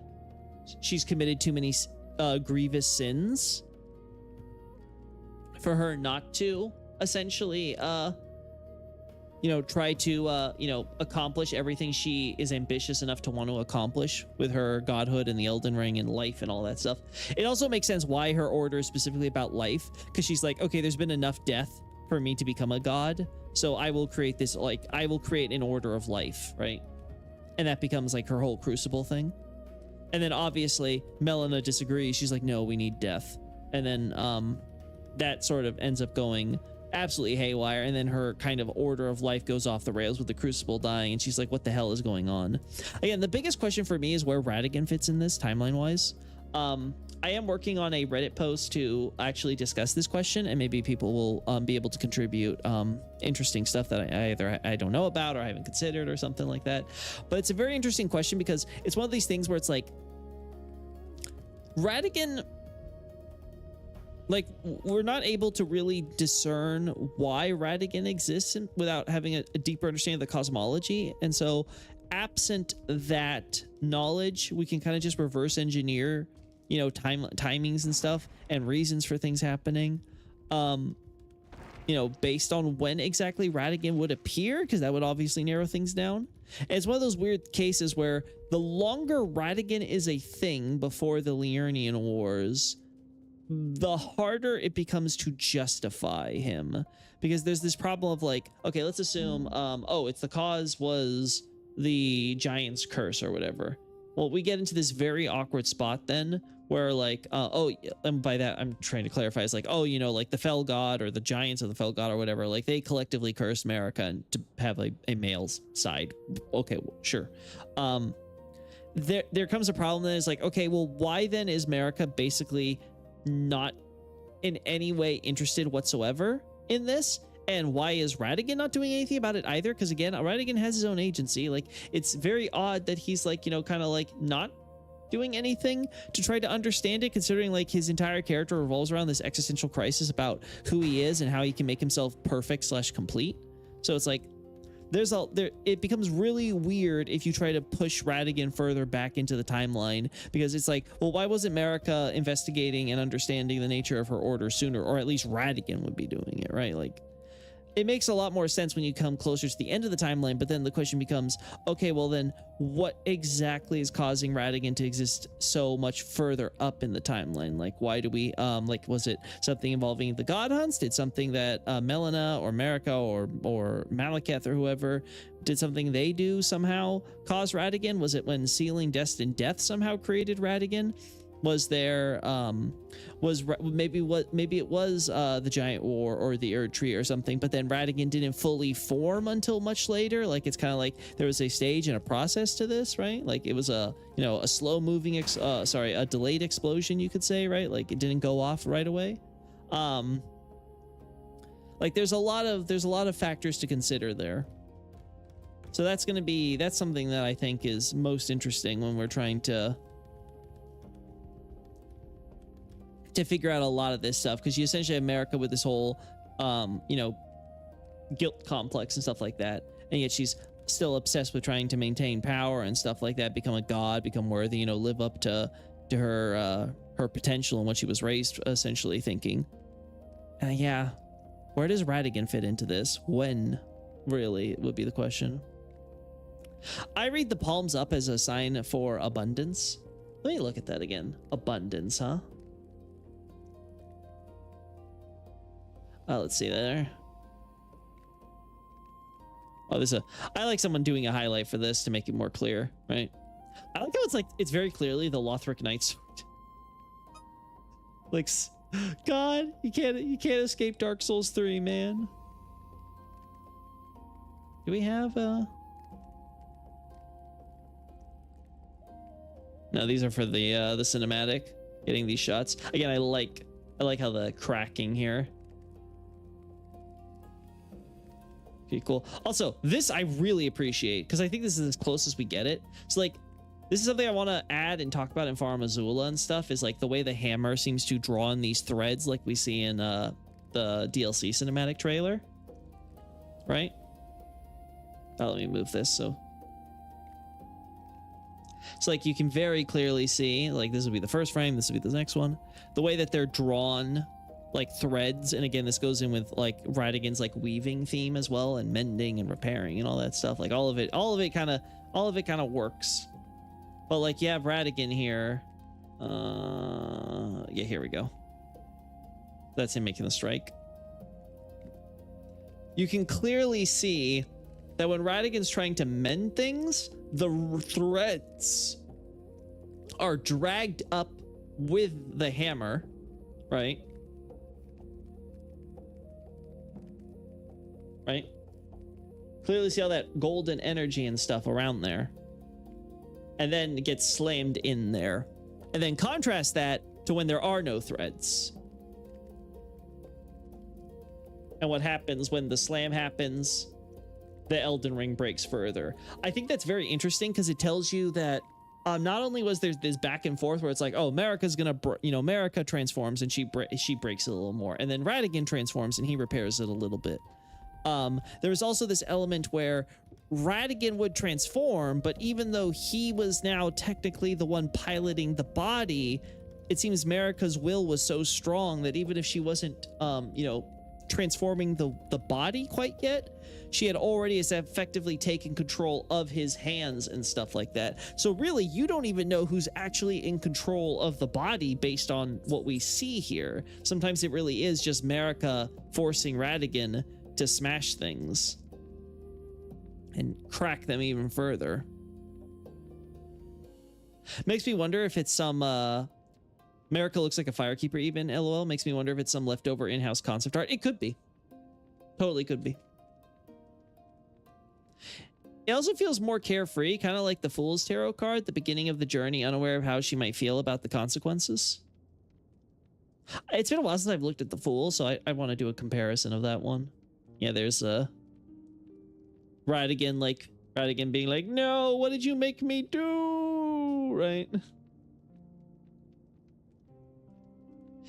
In retrospect, the Marika Ratigan thing is very obvious. Like, they don't even try to be subtle about it. The way they switch between the two of them, both in the intro cutscene and the cinematic. It's one of those things where it's like, wow, like we really weren't paying attention.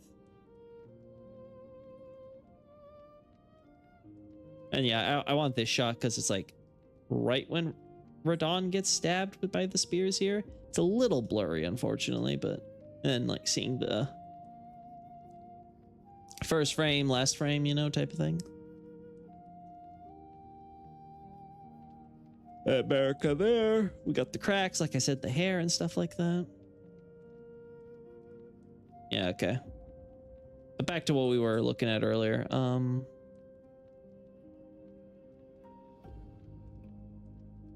Yeah, I can kind of see how you'd interpret this as abundance. Like, almost like, she's almost like about to lift her arms and be like, rise, I think the question would be is, what did this type of pose mean in the context of the grandmother? Like, what was it trying to convey there? Because obviously Messmer at Bonnie Village clearly recognized that look, that pose, even with the head missing and stuff. Granted, it could be that Messmer himself caused the head to he could have destroyed the head himself. Either way, the point is, like, he clearly saw this figure, maybe saw the face, saw the way the arms were posed, and was like, oh, mother. So it looks like, have I not? I don't think I've been I don't think I've been to Hinterland on this character. But it looks to me like there's something in the culture, or at the very least, there's something about this pose specifically that is trying to convey a specific thing that Marika is adopting in this moment. In the context of Messmer, I guess the argument would be encouragement. like it's not trying to showcase Marika's dominion like her typical Elden Rune cross form is. It's trying to more so show, like she's not trying to like, you know, like this clearly is evocative of like almost Marika like floating above and over you, right? Like when we see at Stormvale.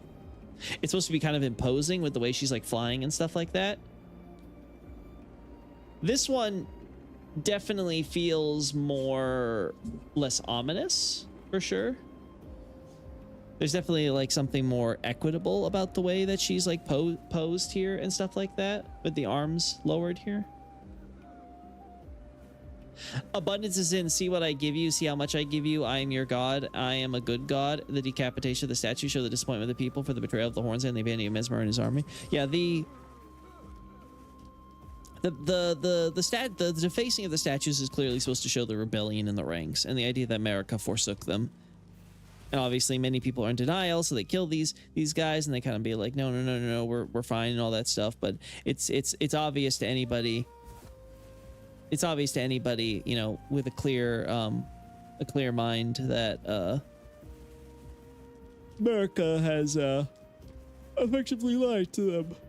Obviously, that probably wasn't her intention at the time, but clearly things have evolved to the point where she wasn't caring about the crusade or what they were doing or anything they had. Like, it was all pointless. It was all pointless. So yeah, I can see this idea of being like, you know, she's trying to show how much good she has brought them.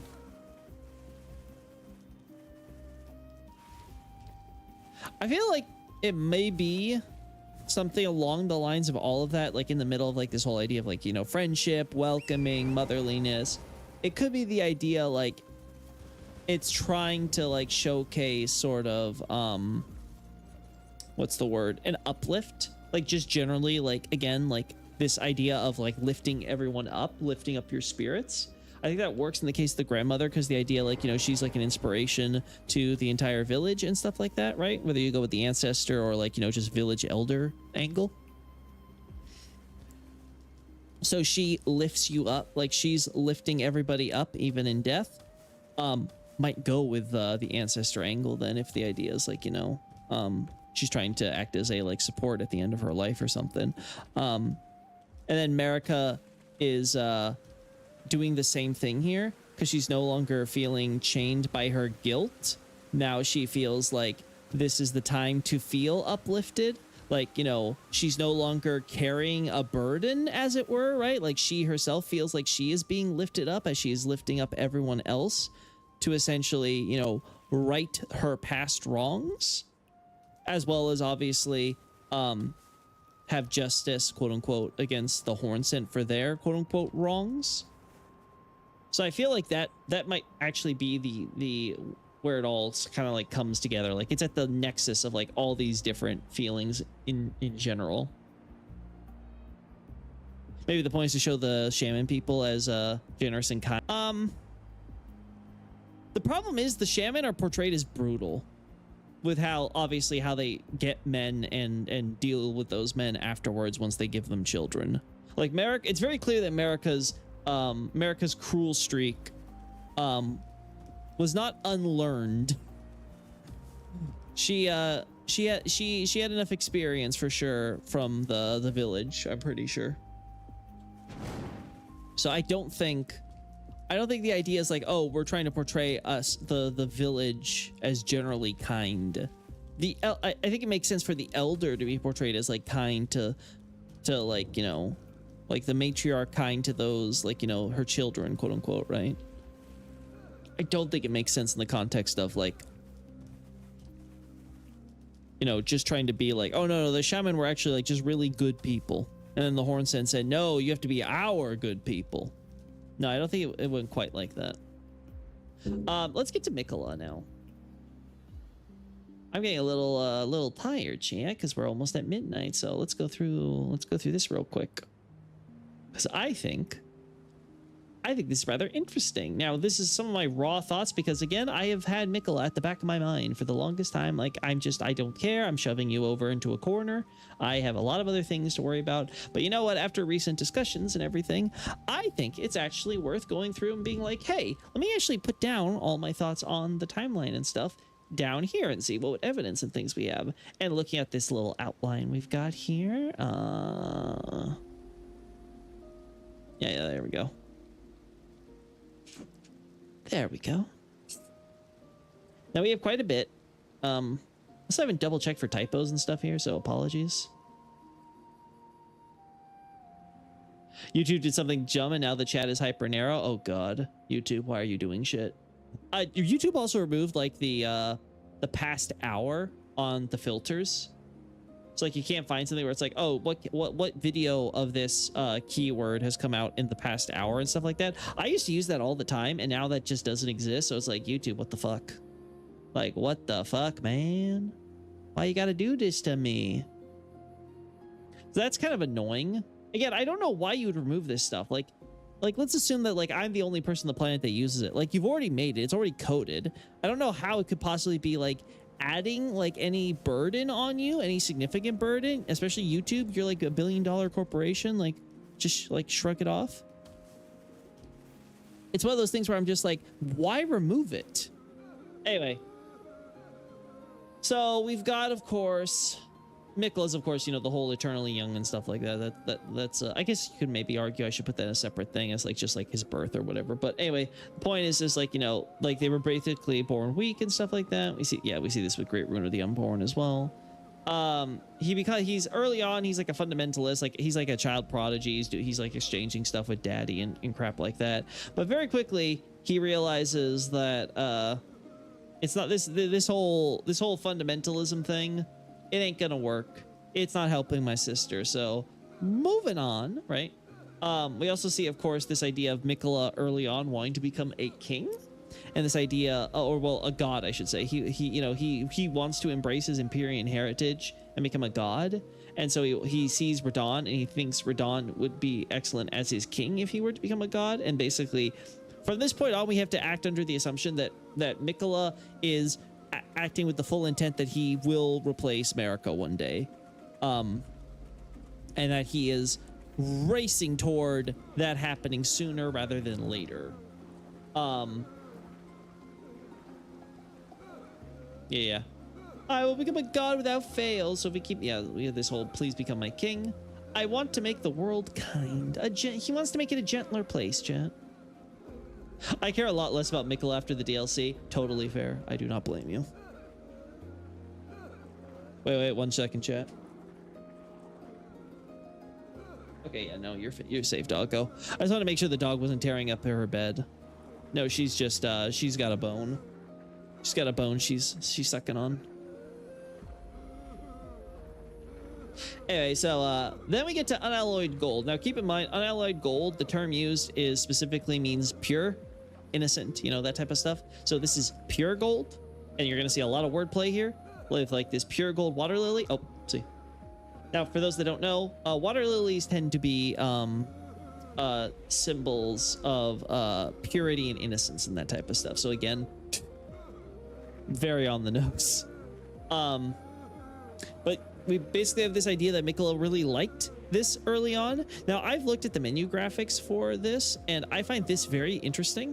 Let me see if I can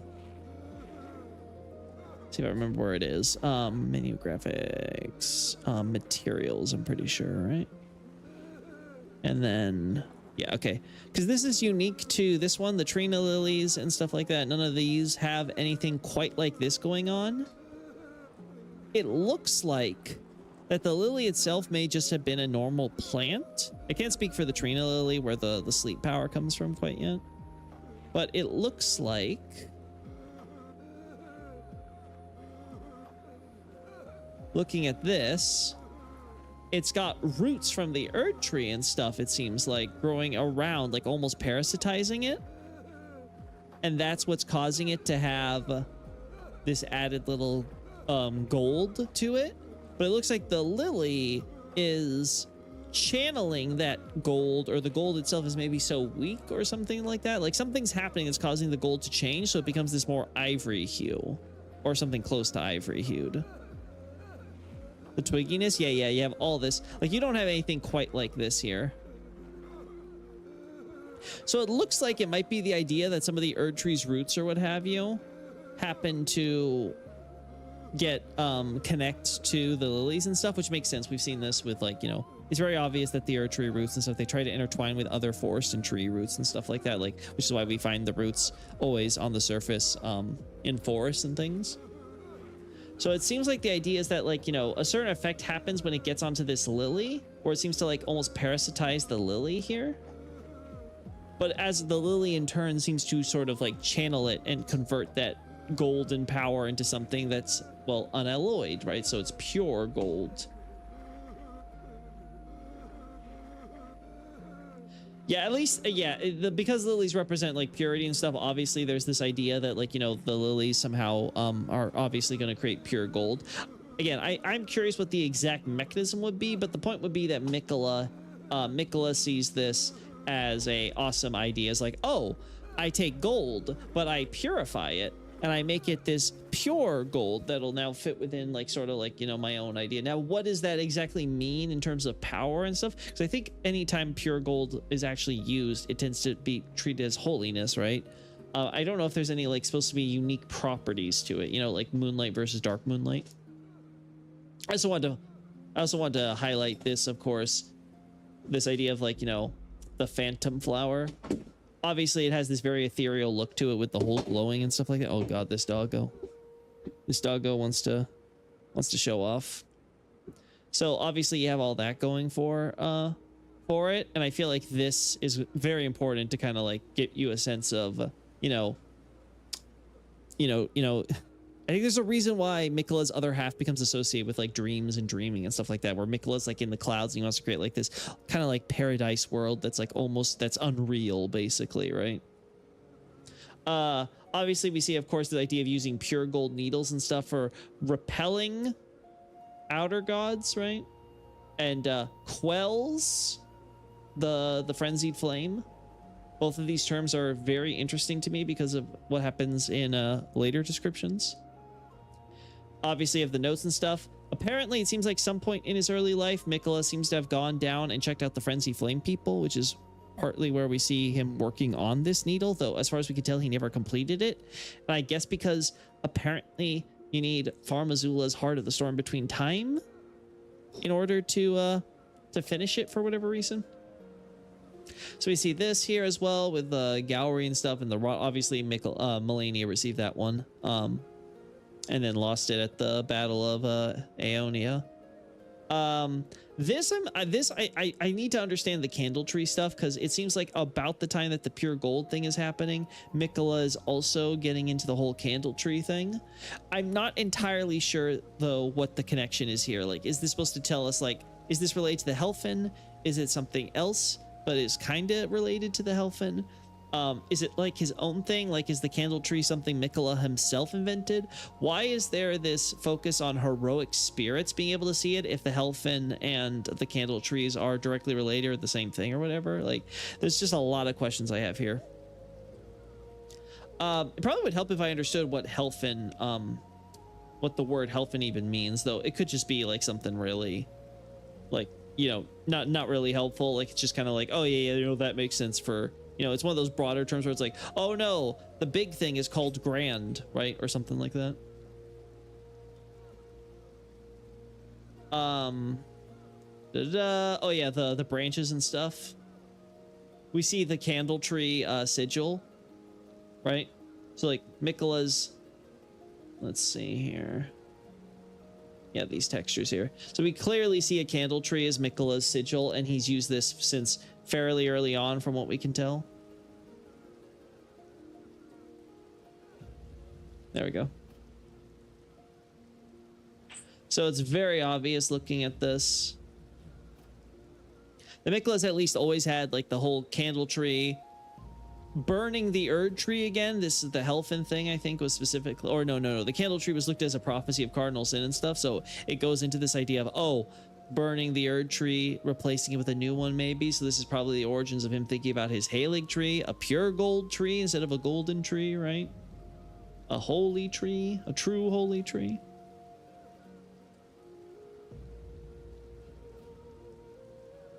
Helfin steeple kind of depicts his ability. Okay, so here's the thing.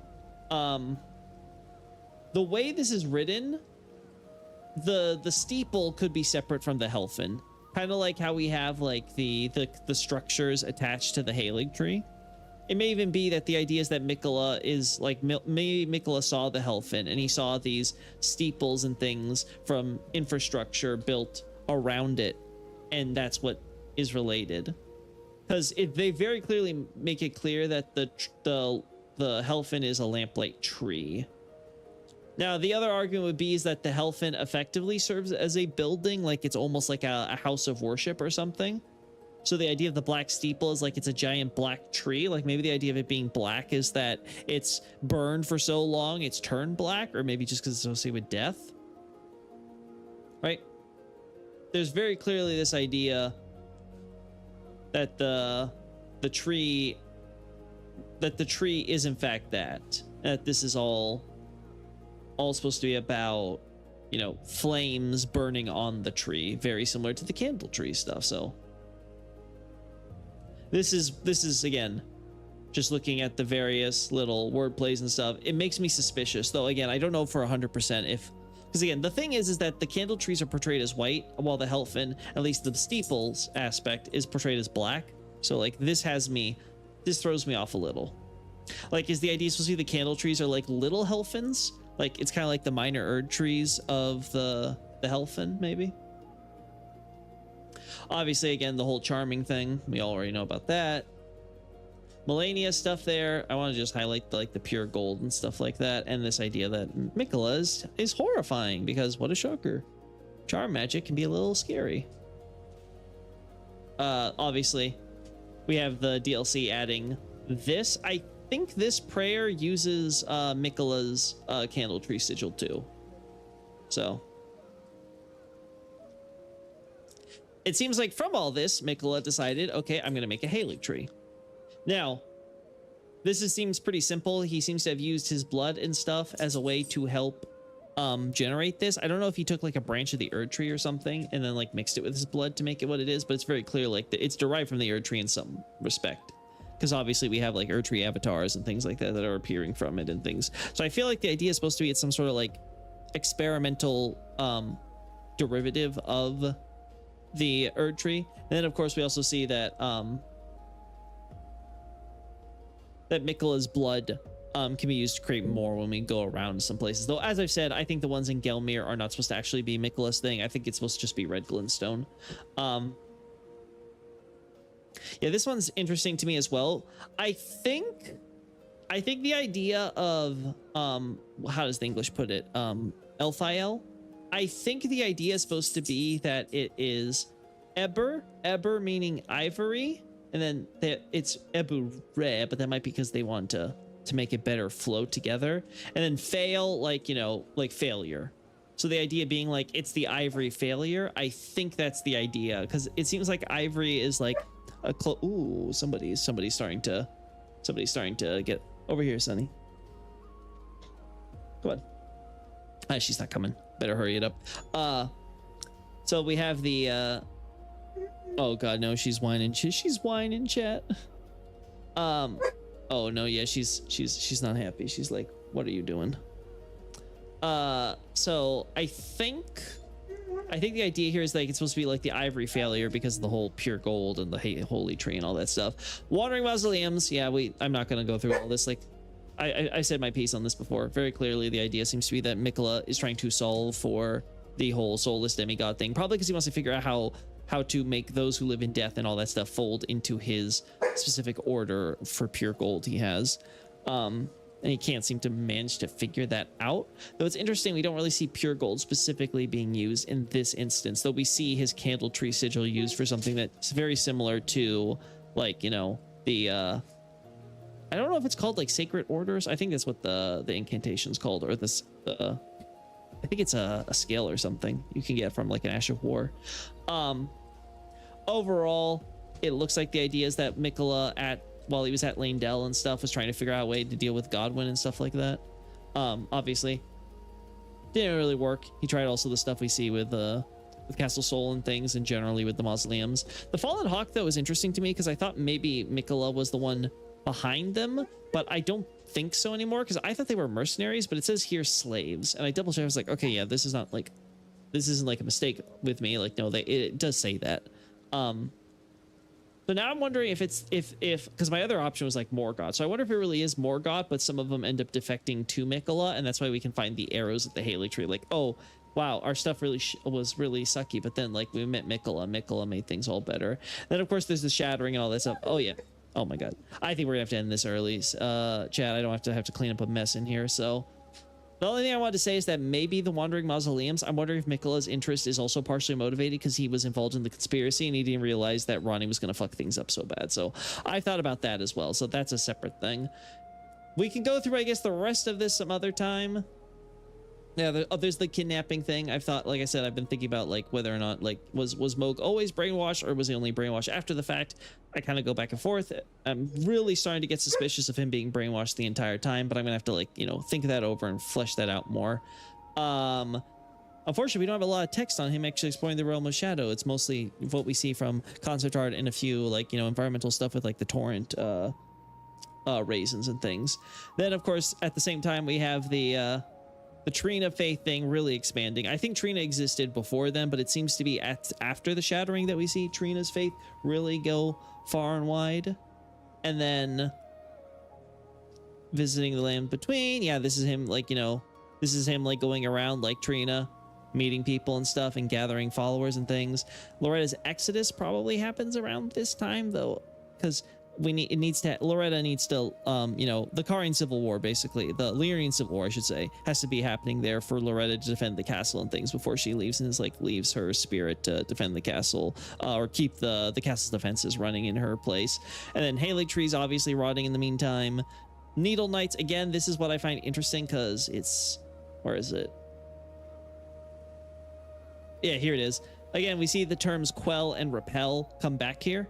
The idea that, like, you know, Mikola spun us together with needles in order to quell and repel it all. So the idea of these needle knights basically kind of being like living needles for him to use, much like these golden... Okay, dog's getting a little nippy and stuff. Sorry, chat. I think we gotta finish this off. I gotta discipline her here. So yeah, like, again, going through it all, and then we get the typical stuff with the DLC with Mikola going through, abandons Trina while he's going on his little cross pilgrimage and stuff like that. Guiding followers, enters the tower, prepares Radon for resurrection, then there's like general stuff on his godhood and stuff like that. So that all covered. I think that kind of gives the overall like sense of where I'm feeling with like, wow, Mikola actually does like a lot of things, especially like after he gets kidnapped, and it's like, like there's a lot to kind of like dissect there and kind of go through, I feel. So, Inca content, a lot of the pure gold stuff was ivory. Ooh, good to know. Anyway, so I'm going to have to just kind of stop this here because, like I said, the dog is not very happy, and I understand it because she probably wants to go outside. So talk to y'all later. Bye.